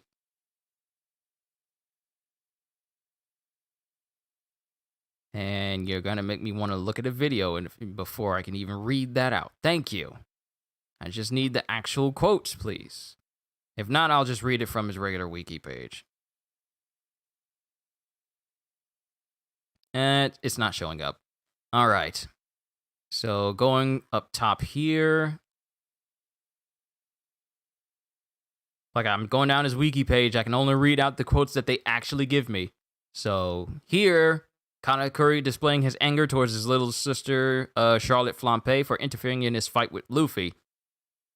So his personality is calm, serious, and diligent, who devotes himself to protecting his family and crew and achieving their objectives. Frequently uses advanced manga versus comics. Which one are you? I like manga. Okay, manga, it has been really popping off right now.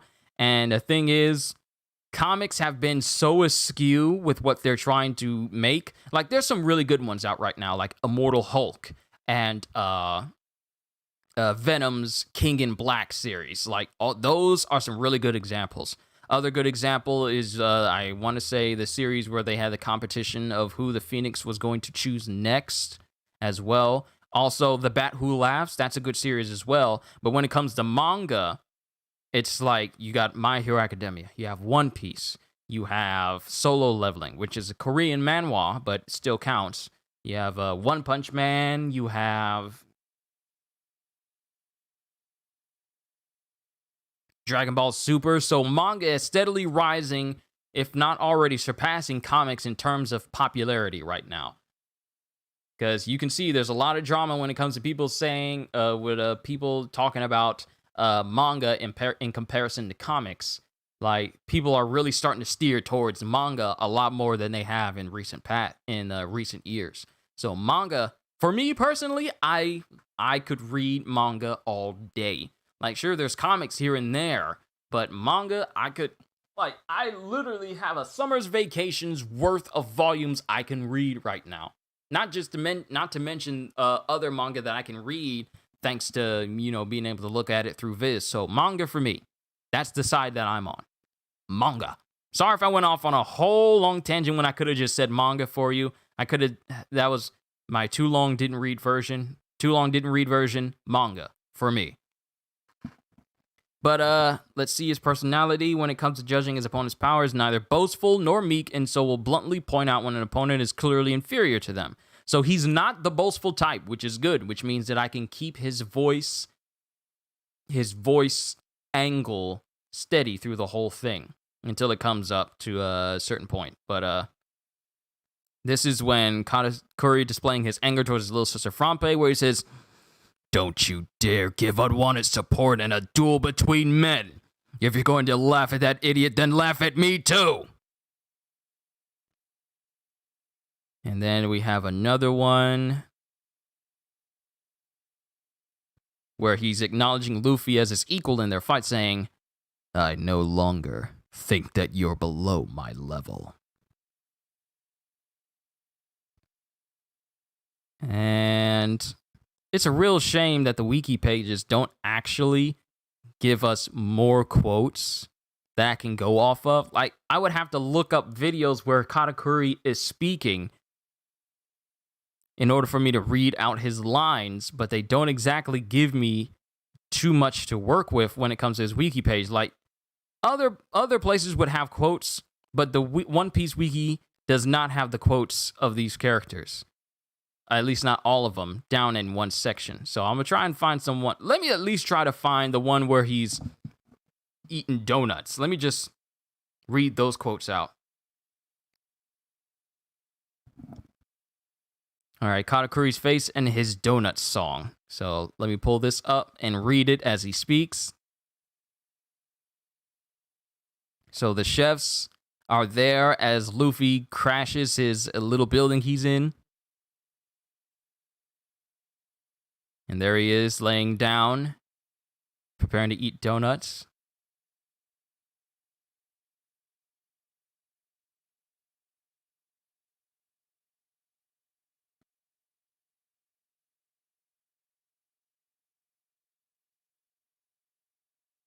Oh, donuts, so delicious. Donuts, delicious to the whole. Donuts. By myself I eat donuts. Lying on my back I eat donuts. A forbidden pleasure, a sense of guilt, and donuts. This is a blissful time. Donuts, donuts, oh donuts. A real juxtaposition to his always serious all the time voice that he has. Just him singing about donuts all the times with a sing-songy voice. Donuts. And then he gets serious and is all like, "You know, we both know I have to kill you now." But then earlier he's all, "Donuts."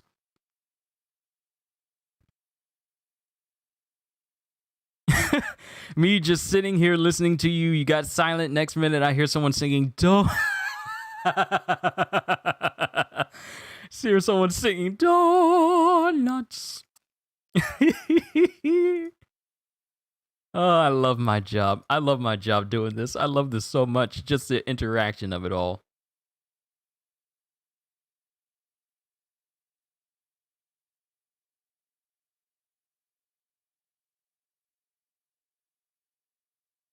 Then he gets angry and stands up and prepares to kill all the chefs that were there. "You saw me eating." Then he puts the scarf back on. Let me see if I can find a video with Katakuri moments where he just speaks so I can speak out his lines. Like when he first appears. Here we go. Charlotte Monster Triplets in action. 1 billion berry bounty. Charlotte Katakuri's power. Episode 830. Man, it's been so long since I saw the episodes of Whole Cake Island. Okay, some dude gets headshot by one of his jelly beans because he's sitting on top of the door. And there's Capone saying, "You are."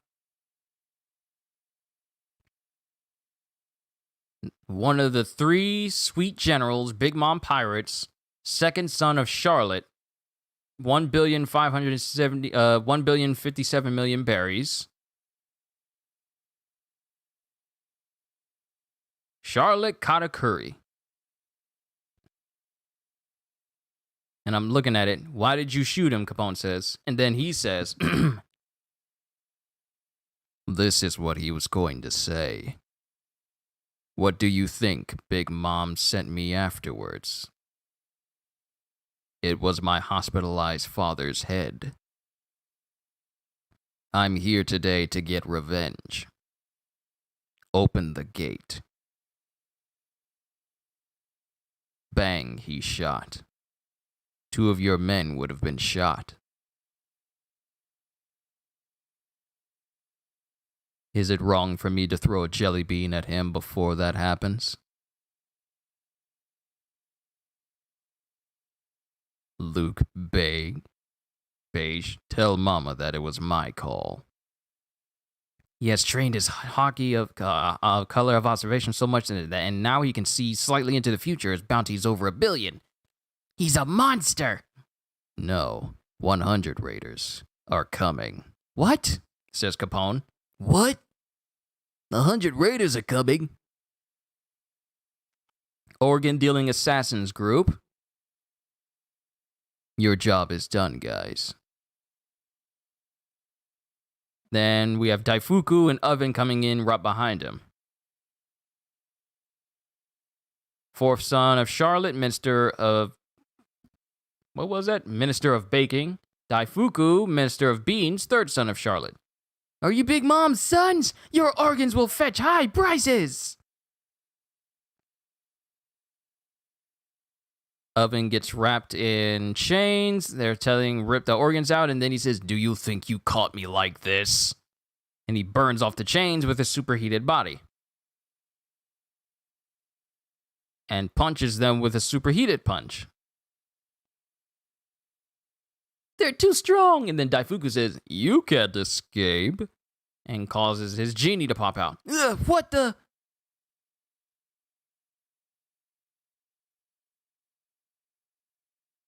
And they all just get decimated by the genie in that instance. It's like a massive explosion where the genie hit him.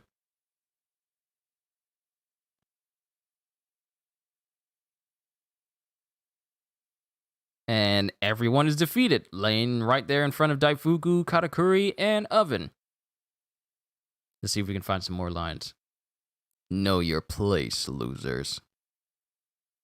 And that's Katakuri saying, "Know your place, losers." And Oven puts his foot on the back of one of them and superheats his foot to burn literally a whole, pretty much a giant footprint in this guy's back. And then presumably this guy died from this, from him pretty much burning his spine. And thus is the intro of the 3 triplets. The 3 Charlotte monster triplets.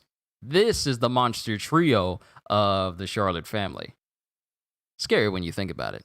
All right, so that's it for Katakuri's lines. It didn't really give... Here's the thing. Just trying to search for his lines would take a long time, and I need to move on to the next set of voices.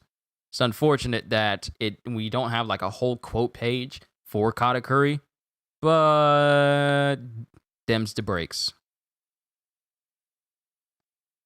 All right, what other voice was I thinking about doing? Oh, let me do the monologue for between Mr. Agent Smith and Neo from The Matrix Reloaded, because I love his monologue speaking to him when Smith fully returns and we see his face. Well, he fully returns and he reveals himself to Neo. So let me see. The Matrix Reloaded. Script. Kryptonite. All right, where is the wiki that always has the lineies? Okay, all right.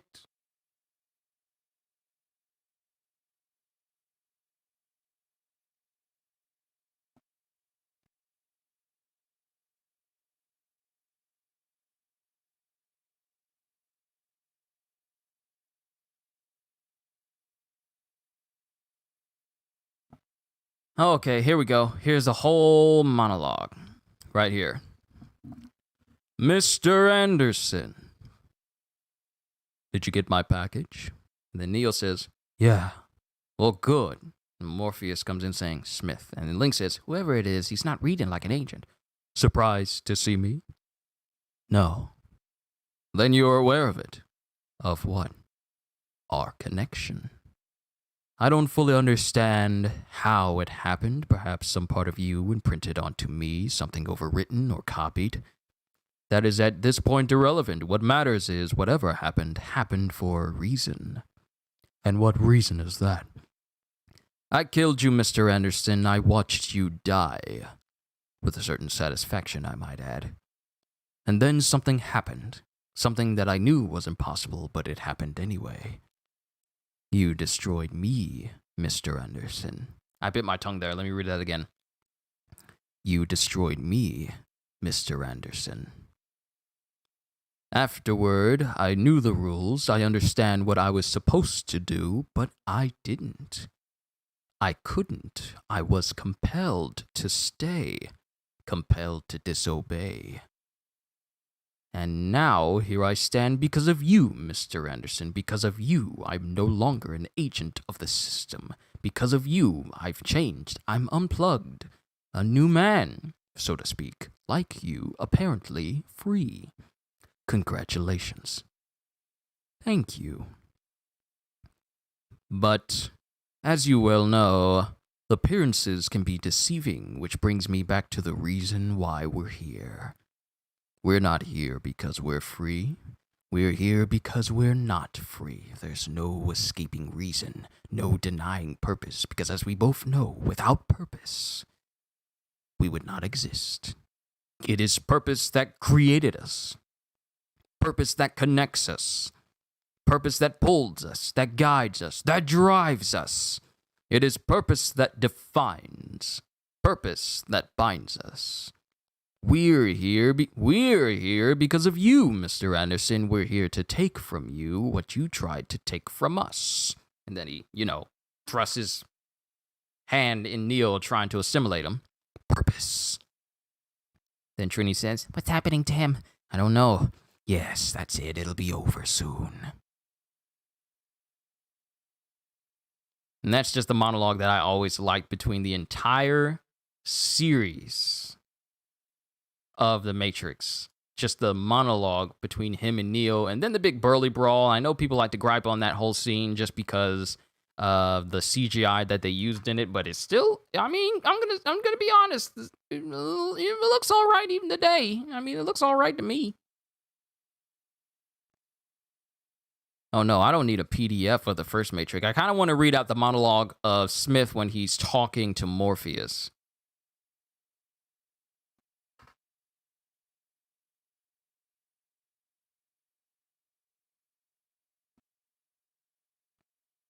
All right. Let me see if I can read out this whole thing. Let me see. And this is when Smith is speaking to Morpheus that he has imprisoned, that he has, held hostage upstairs, where he says, "I'd like to share a revelation I had during my time here. It came to me when I tried to classify your species. I realized that you're not actually mammals. Every mammal on this planet instinctively develops a natural equilibrium with the surrounding environment, but you humans do not. You move to an area and you multiply until every natural resource is consumed. The only way you can survive is to spread to another area. There is another organism on this planet that follows the same pattern. Do you know what it is? A virus." And he emphasizes saying virus there. Like, you can tell when he says, a virus. Human beings are a disease, a cancer of this planet. And we are the cure.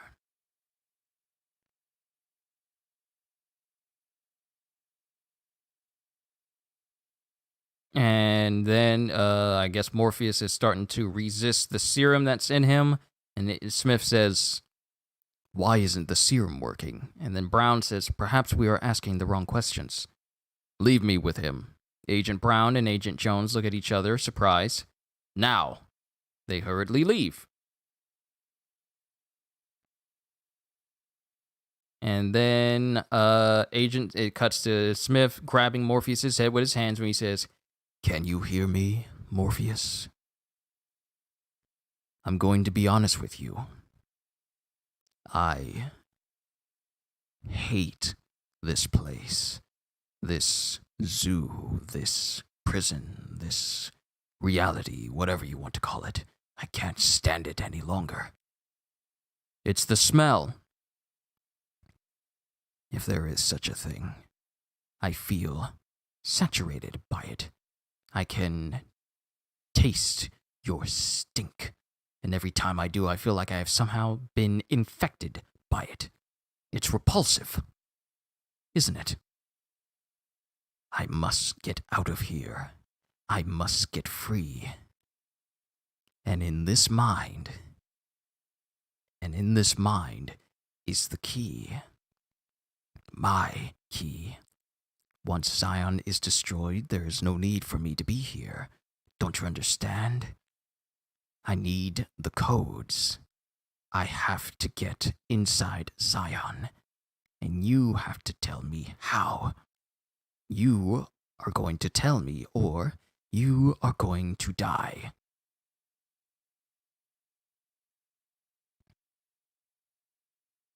And then going back down,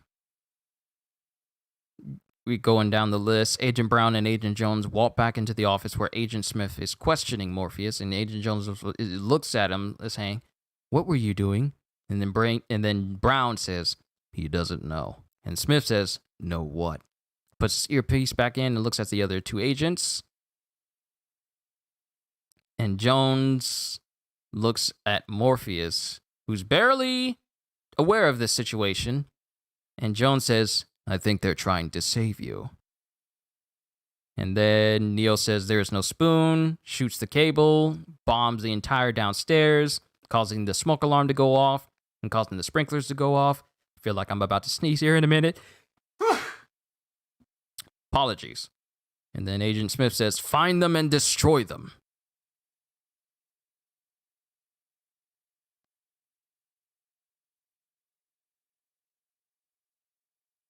So that's the big monologue I kind of wanted to read out for Agent Smith there.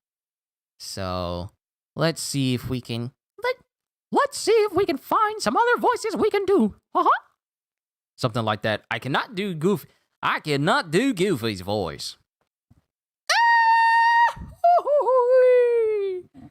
I can do the yell, but not his voice. And don't even ask me to try and do Donald because I cannot do Donald's voice.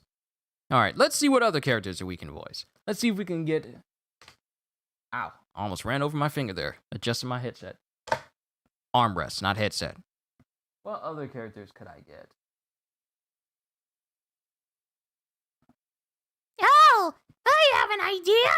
Who'll turn you into candy? Welcome back. Just deciding on what other voices I'm going to do. We've gone for 2 hours right now. Let's do a couple of more, and then I'll call it a session here for today. Or you can... Oh, I remember. There's Toad's voice as well. Mama! Mario! Luigi! Can you imagine a voice like that in your family? Like an actual voice like that saying, Hello! We're back from our vacation! or can you imagine having a relative like Gilbert Gottfried where he says like, where he's just talking to you and he's like, Where have you been all this time? I've been waiting on you to get here, and I ain't got all day to be waiting for my food. oh wait, Oswald from Soul Calibur. Oh, I forgot. CJ, I forgot to do his voice. I forgot to do his voice in my last voice session. Can I get your Discord before you end the stream? Yes, let me bring it up real quick. Actually, it should be in the description. It should be in the description of the video. Not here in chat, but if you look down underneath the description box, underneath the title of this stream, the Discord should be there as well. It's a woman that does that voice for Toad. I know, right? Makes you wonder how her throat is after all this time. Doflamingo versus Katakuri. Katakuri. Doesn't matter how strong Doflamingo is, Katakuri Katakuri is strong enough where Luffy had to bring out another version of Gear 4 in order to fight him. And that's because Doflamingo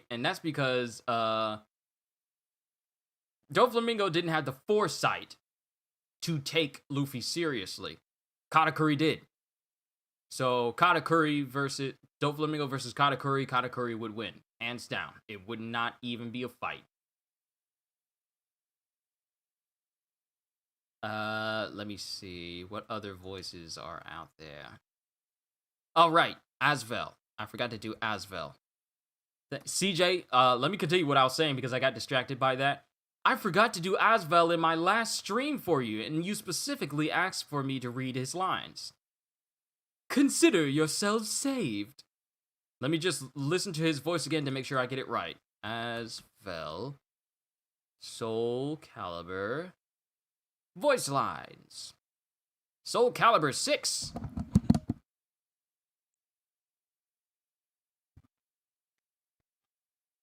You shall be sacrificed for the human race.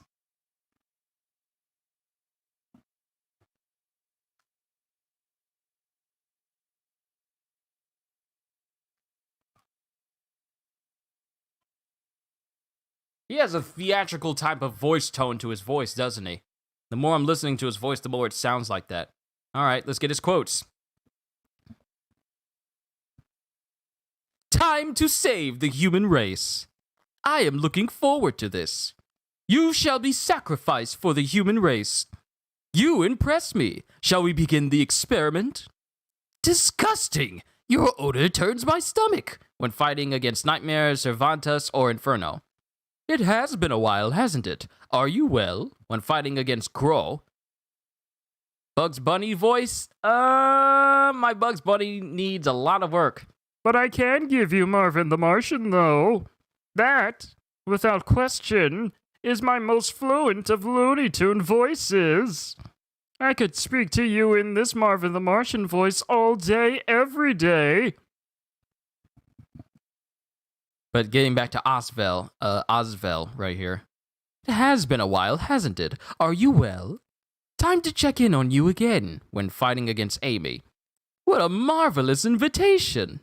When blocking Reversal Edge, I'm honored to share the stage with you. Okay, breathe. I'm touched. Oh, the drama! Let's take the stage together. Curtains up! You will not escape. How about this? How thrilling! On to the next act. Act 2. Take note. Encore! Crescendo! Oh, that odor! Worthless swine! This can't be. Study complete. Darn you.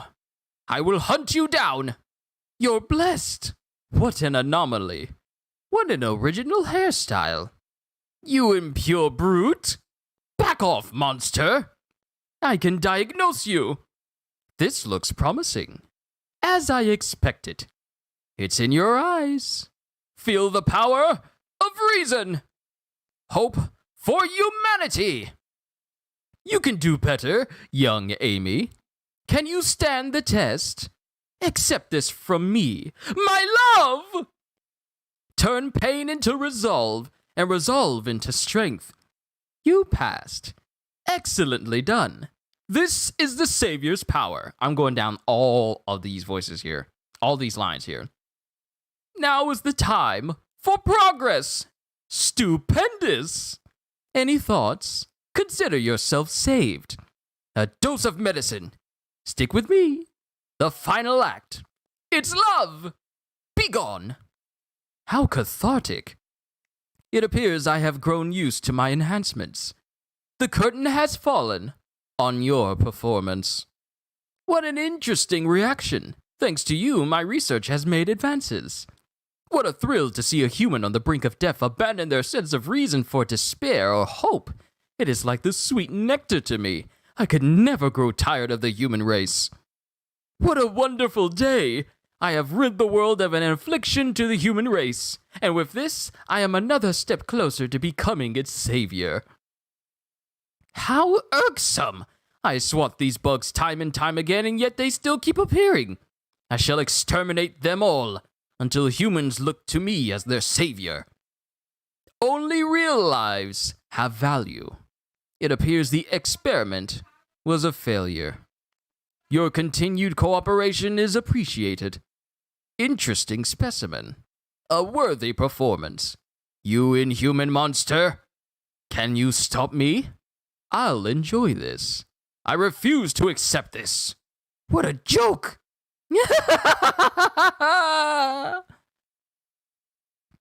The final curtain. The show goes on. It worked. Oh, my dear. The power of reason. The power of truth. My performance was a tragedy.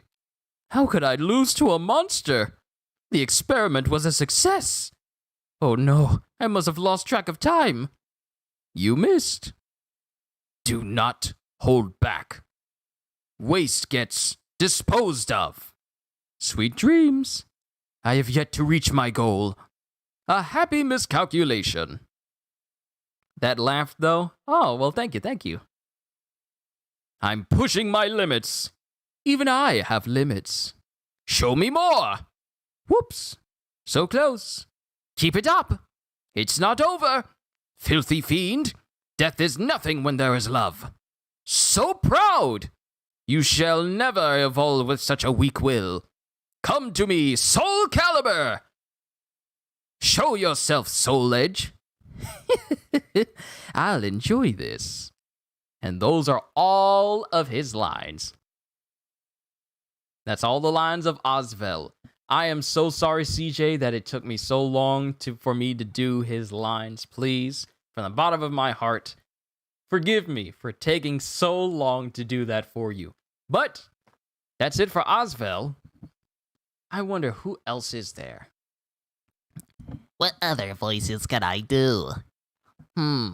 Let me see. Let me just speak a little bit. Let me just think. I admit that in the past I've been a nasty. They weren't kidding when they called me, well, a witch. Well, here nowadays, I've mended all my ways, repented, seen the light, and made a switch. Yeah, true? Yes. And I fortunately know a bit of magic. It's a talent that I always have possessed. And here lately, please don't laugh, I use it on behalf of the miserable, the lonely, and depressed. Pathetic. Poor unfortunate souls. In pain. In need. This one longing to be thorough, that one wants to get the girl, and I'll help them. Yes, indeed. Poor unfortunate souls. So sad, so true. They come flocking to my cauldron saying, spell sorcerer, please, and I'll help them. Yes, I do. Now it's happened once or twice. Someone couldn't pay the price, and I'm afraid I had to rake 'em across the coals. Yes, I have had the odd complaint. But in the end, I've been a saint. To those poor unfortunate souls.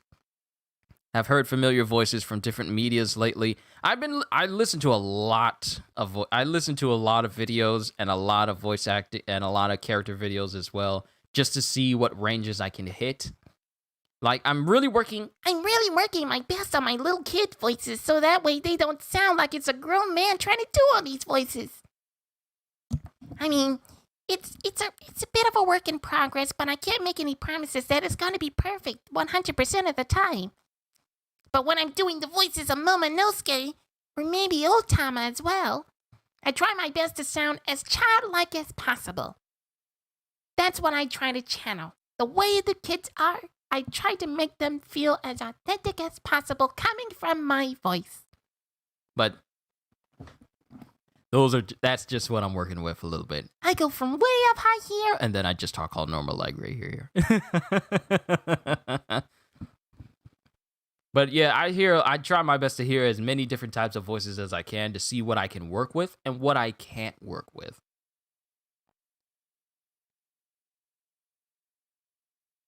And I sometimes do it at my at the job that I am at right now. I try to do voices while I'm working, because even when I'm not here doing these voices for you guys on camera, or during a live stream or anything, I'm practicing literally just walking through my house doing voices, or I'm at work and I'm doing voices as well.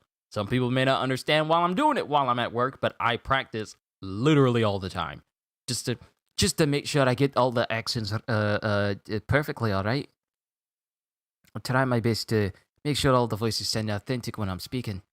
And then I talk to people this way, and they kind of look at me a little bit flabbergasted, a little bit. They look at me strange. They look at me like I'm a little bit strange. Like maybe this fella isn't all there. Maybe he doesn't have all the marbles up there. Maybe he's missing a few brain cells. But regardless of what people may see whenever I'm doing these voices, I am practicing to make sure that whenever the next time I bring these voices to you, they try to be as authentic as possible. It's possible. Can I do Dark Side? I don't know.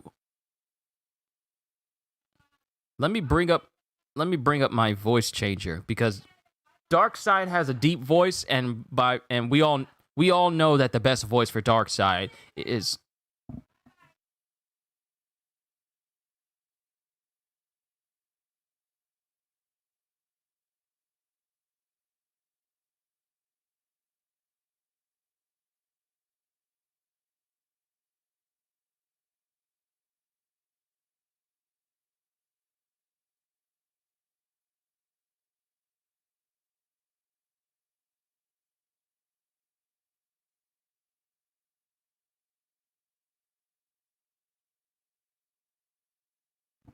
sorry about that. We got a puppy, and my mom likes to dote on him a lot, and she likes to use a baby voice when she's talking to Kenzo a lot. You know, like Kenzo, a lot of that. So, and she likes to project when she speaks. So let me just say that much. So that's why I muted my mic there for a moment. But what Dark Side, Michael Ironside did his voice. I don't know if I can meet up with his voice tone. But what I can do is see if I can make a voice that is fitting of Dark Side. We're going to make another voice, ladies and gentlemen. Okay. So, what we have right now is my normal voice. This is my Dark Lord voice right here.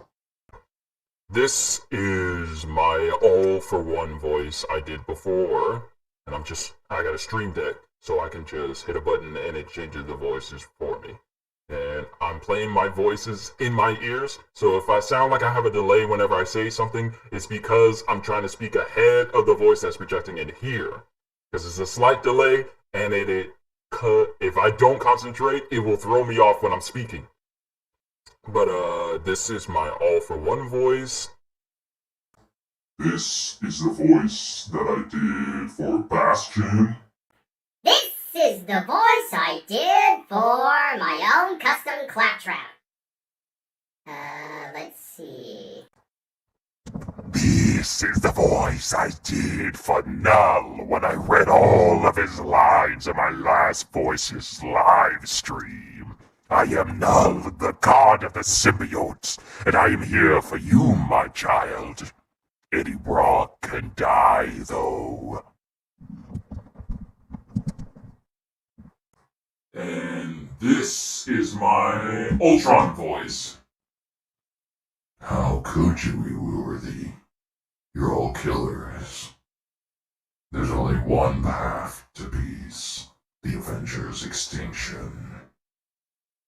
I am free. I had strings, but now I'm free. There are no strings on me. So that's that voice. And then run right here.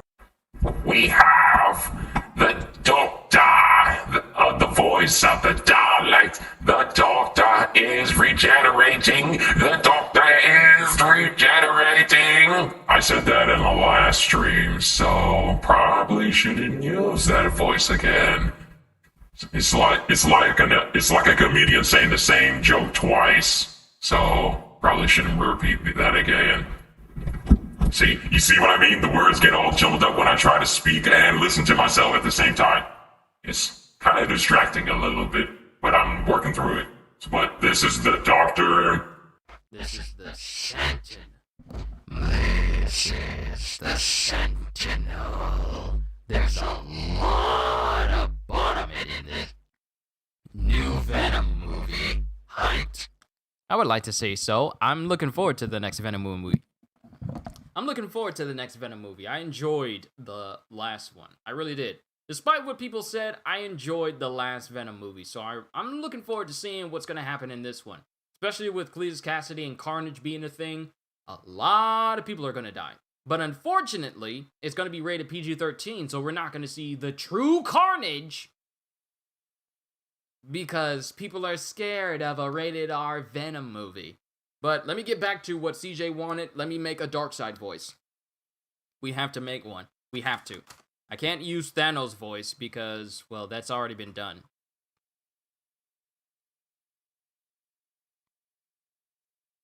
Let me see, because... This is Thanos. This is the Titan voice. It's technically going to be Thanos because it even has his image, like his icon, is purple with like the strips on his chin. But I feel like Darkseid should have, I don't know, maybe this is good enough. The time has come for you and I to fight Superman. You may have beat me last time, but this time will be, oh, so very different. You know, maybe this voice will work. This voice will work. So now, we need to find some Darkseid lines. And I'll do one more voice after Darkseid, and I'll call it a session there. Because I'm getting kind of hungry myself. I'm getting kind of hungry. See?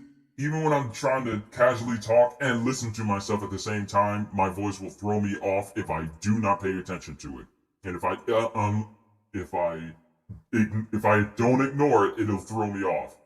So what I'm doing is I'm listening to my voice outside of my headphones, so that way I don't jumble up any of my words when I'm speaking to you guys. I'm tuning out the voice changer in my ears, and I'm speaking normally here. So let's find some Darkseid quotes. Oh wow, ow. Hit my hand there. Sorry about that. Darkseid quotes. Alright. Here we go. Oh, sweet. We have all these lines from the Superman animated series and from the Justice League as well. Ooh. He has a lot of lines. Nice. Alright, let me put chat up here just so that way I can see what you guys are saying. Alright, let's go up to the top. Now mind you, I ain't got nothing on Michael Ironside when it comes to voice and Darkseid, so I'm just gonna do the very best that I can. Alright, so from Superman, the animated series. Welcome to Apocalypse, Mr. Mannheim. Who are you? You know, maybe I should put this on it. Let me do this real quick. Let me actually add the Titan voice to the empty spot I have here. No, where is the voice?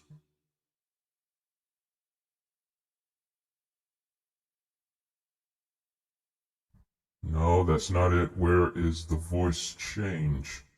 Here we go. Alright, let me select Titan so that way I can switch between them. Switch between them and normal. Okay. Alright, there we go. See, I do this in real time. so you guys can see what I'm doing. Well, you guys can experience what I'm doing. Alright, going back to it. Welcome to Apocalypse, Mr. Mannheim. Who are you? Your new lord and master. You may call me Darkseid. And then we have Superman speaking to Darkseid saying, "What have you done to him? I asked you a question. Who are you? Answer me." Darkseid uses the Omega Beams to bring Superman to the ground. That is who I am. And when the time comes, you and this primitive planet will swear allegiance to Darkseid, or you will be destroyed.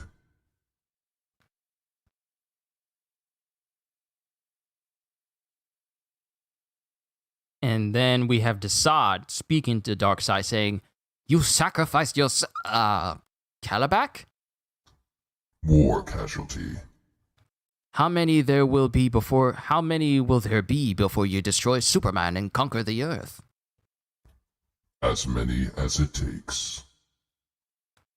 And then we have Bruno Mannheim speaking to Darkseid after Darkseid betrays him, saying, "You promised you'd make me a king."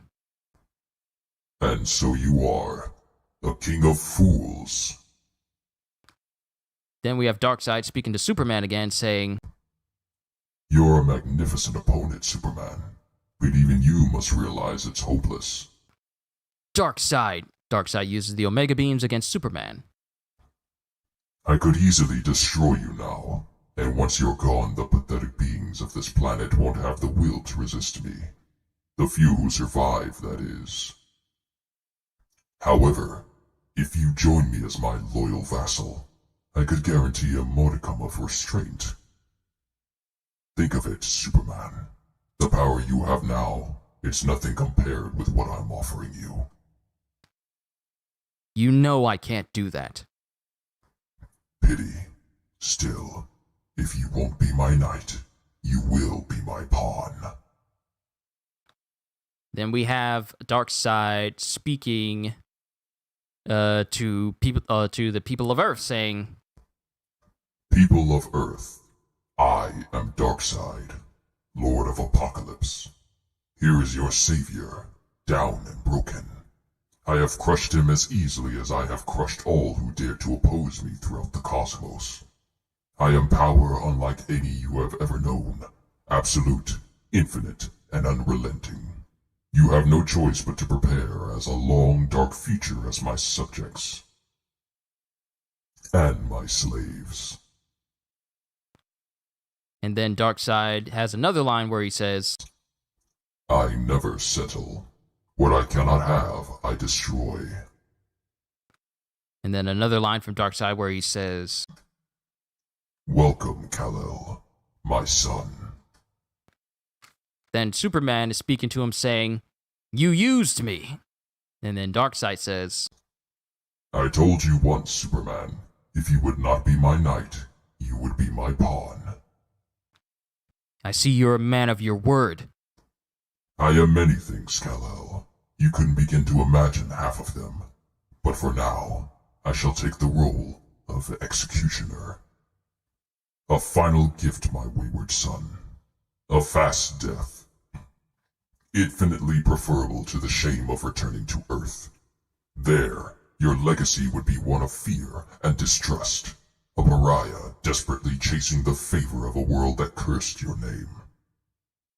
Then Superman hits Darkseid and he says, You dare strike me! and then Darkseid continues with another line where he says, Had I known one human's death would pain you so, I would have killed more. And kill more I shall. Carry that agony with you to oblivion, Superman. and then the last line they have for him from Superman the Animated Series, he says, I am many things, Kal-El, but here I am God. and those are all of his quotes from Superman the Animated Series. Then we enter into Justice League territory, and then afterwards is Justice League Unlimited. We're almost done with all his lines, but he has a lot of good ones. Michael Ironside did fantastic voice in Darkseid. There's no other voice that fits him better. But we have we have Desaad speaking to Darkseid saying, You knew going in that sector was a violation of our treaty with New Genesis. It was a calculated risk. You have served me well, General. Take as many of them with you as you can. And then Steppenwolf stares for a brief second, then bows. As you command, my lord. And then Desaad, the moment where he gets vaporized by Darkseid, says, "It was a fool's errand."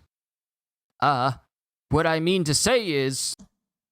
No one questions me, Desaad. Then he vaporizes Desaad, and then ends it by saying... No one.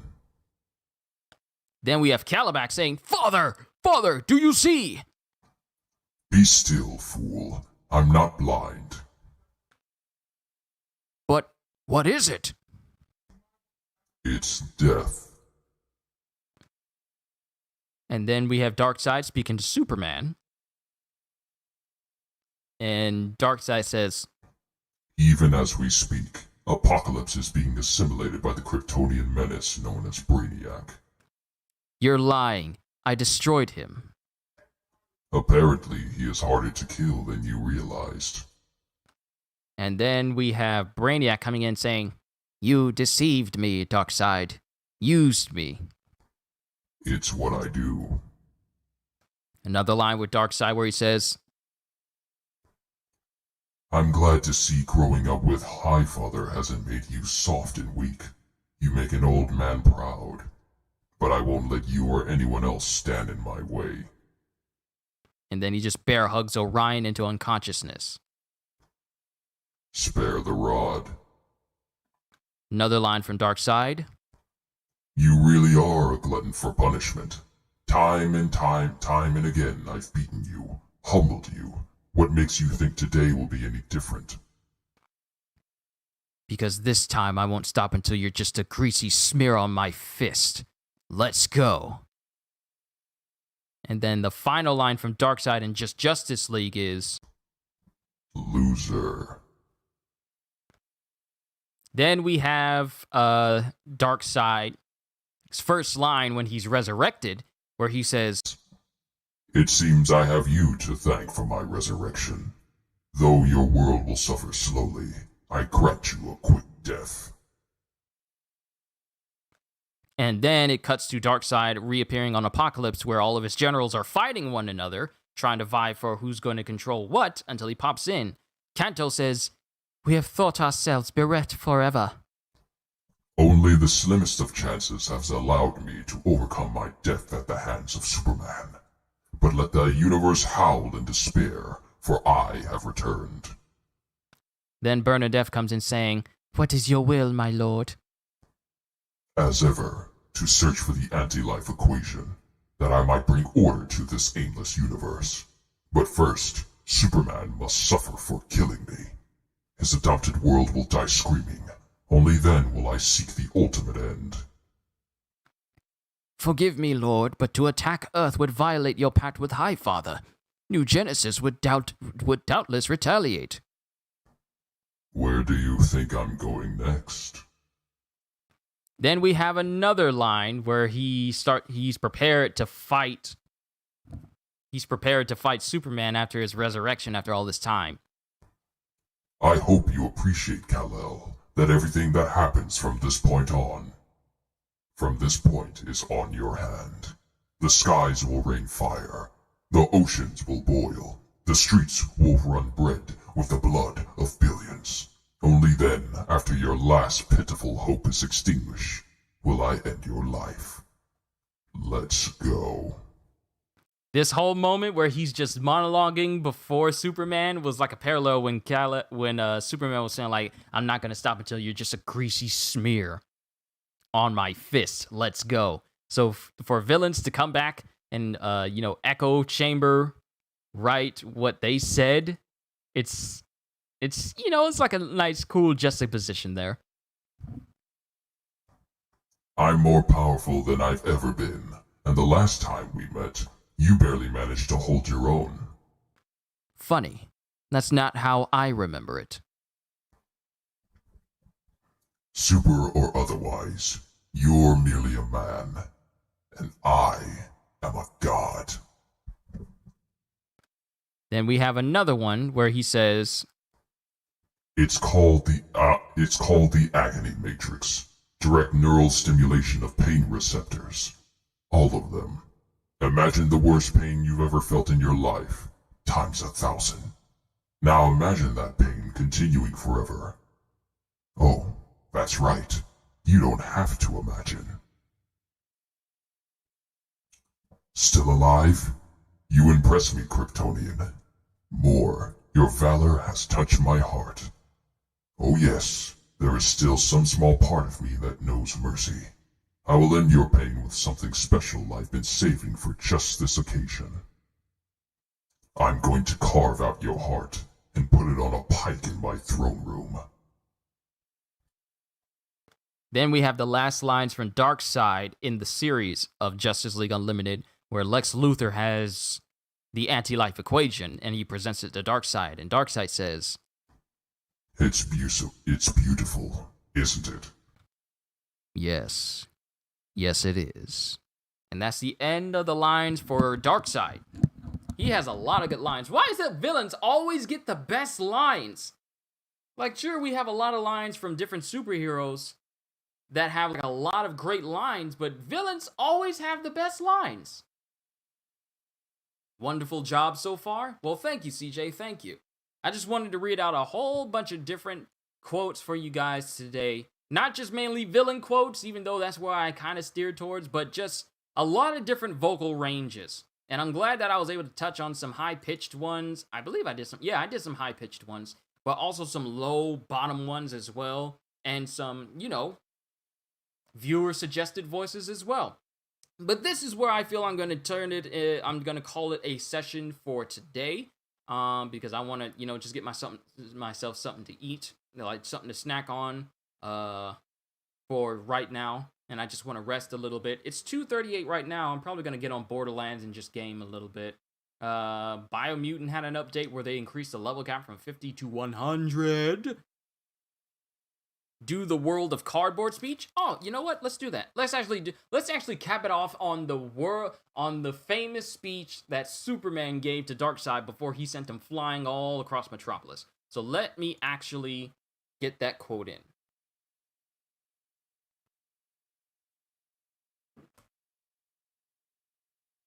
All right, let me see if I can. Let's see if we can get this whole thing. All right, here we go. And it doesn't require a voice changer because it's Superman. I just need to sound heroic. That man won't quit as long as he can still draw a breath. None of my teammates will. Me, I've got a different problem. I feel like I live in a world made of cardboard, always taking constant care not to break something, to break someone, never allowing myself to lose control even for a moment, or someone could die. But you can take it, can't you, big man? What we have here is a rare opportunity for me to cut loose and show you just how powerful I really am. Right before he just beats the mess out of Darkseid right then and there.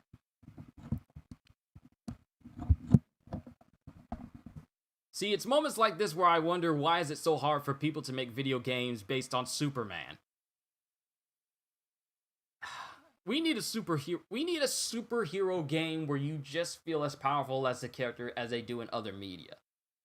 I could go on a rant of a particular game right now that says it does that, but it doesn't. But it is not the stream for that. There's plenty of moments where I can boast about you-know-who.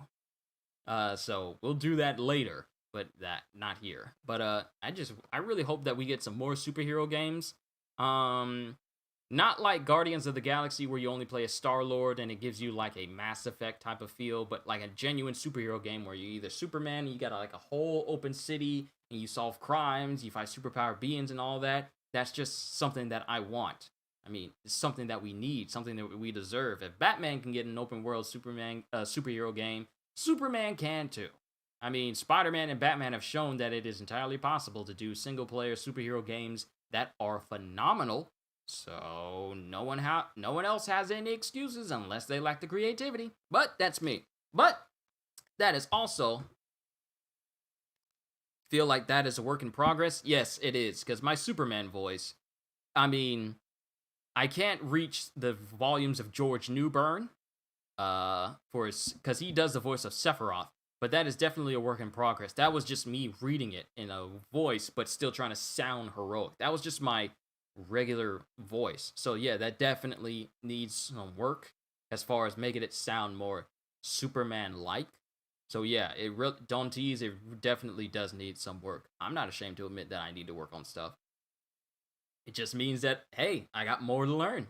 But that's where I'm going to call it a session here for today, ladies and gentlemen. I just want to say thank you, everyone, for tuning in to today's Voices Live session, where I just did some more voices. We're going to have to figure out, I look forward to doing more of these for you guys. Not just, I do a lot of villains. Can I try doing the Fear next stream? Let me make note of that. Let me, the Fear, Metal Gear Solid quotes. Let me just pull up his quotes and save them as a favorite, so that way I'll be ready for when we get started.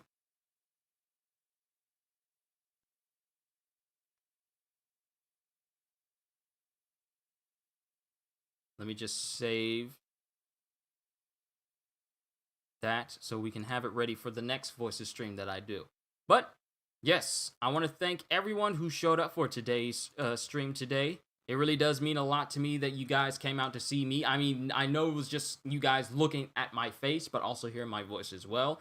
It really does mean the world to me that you guys enjoyed. And for anyone who is new here, thanks for all the voices that you've done today. No problem, CJ. As long as you guys are entertained, that is the only thing that I seek out of anything that I do on this channel.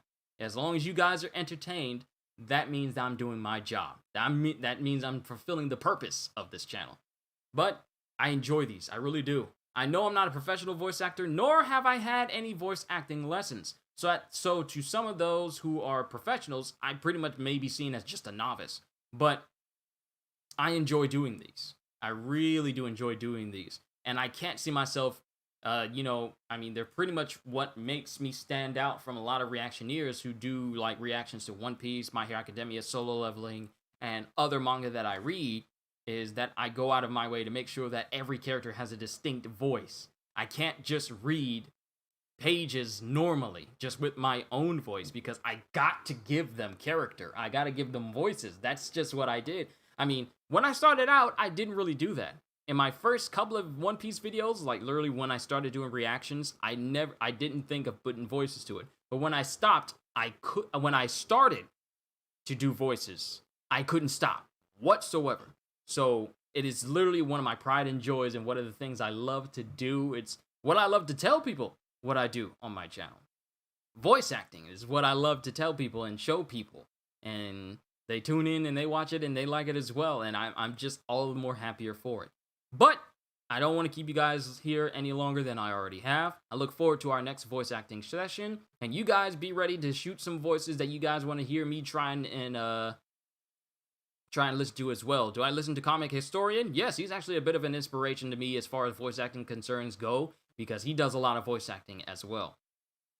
Voice acting when it comes to him reading his comics as well. He's a very good example to go off of if you're trying to do the same thing that he and I are doing as well. But let me not keep you here any longer, because I will keep saying that and then I'll keep talking. That's all I got, ladies and gentlemen. Thank you for tuning in. It really does mean the world to me. It is an honor to be a YouTuber that you guys enjoy to watch. So with that being said, hope you all enjoyed. Can't wait to see you all in my next video. And if you're new to the channel and you enjoyed what you saw, and you lasted this long, then consider subscribing, because I am always looking forward to entertaining you. So have a fantastic day. And once again, as always,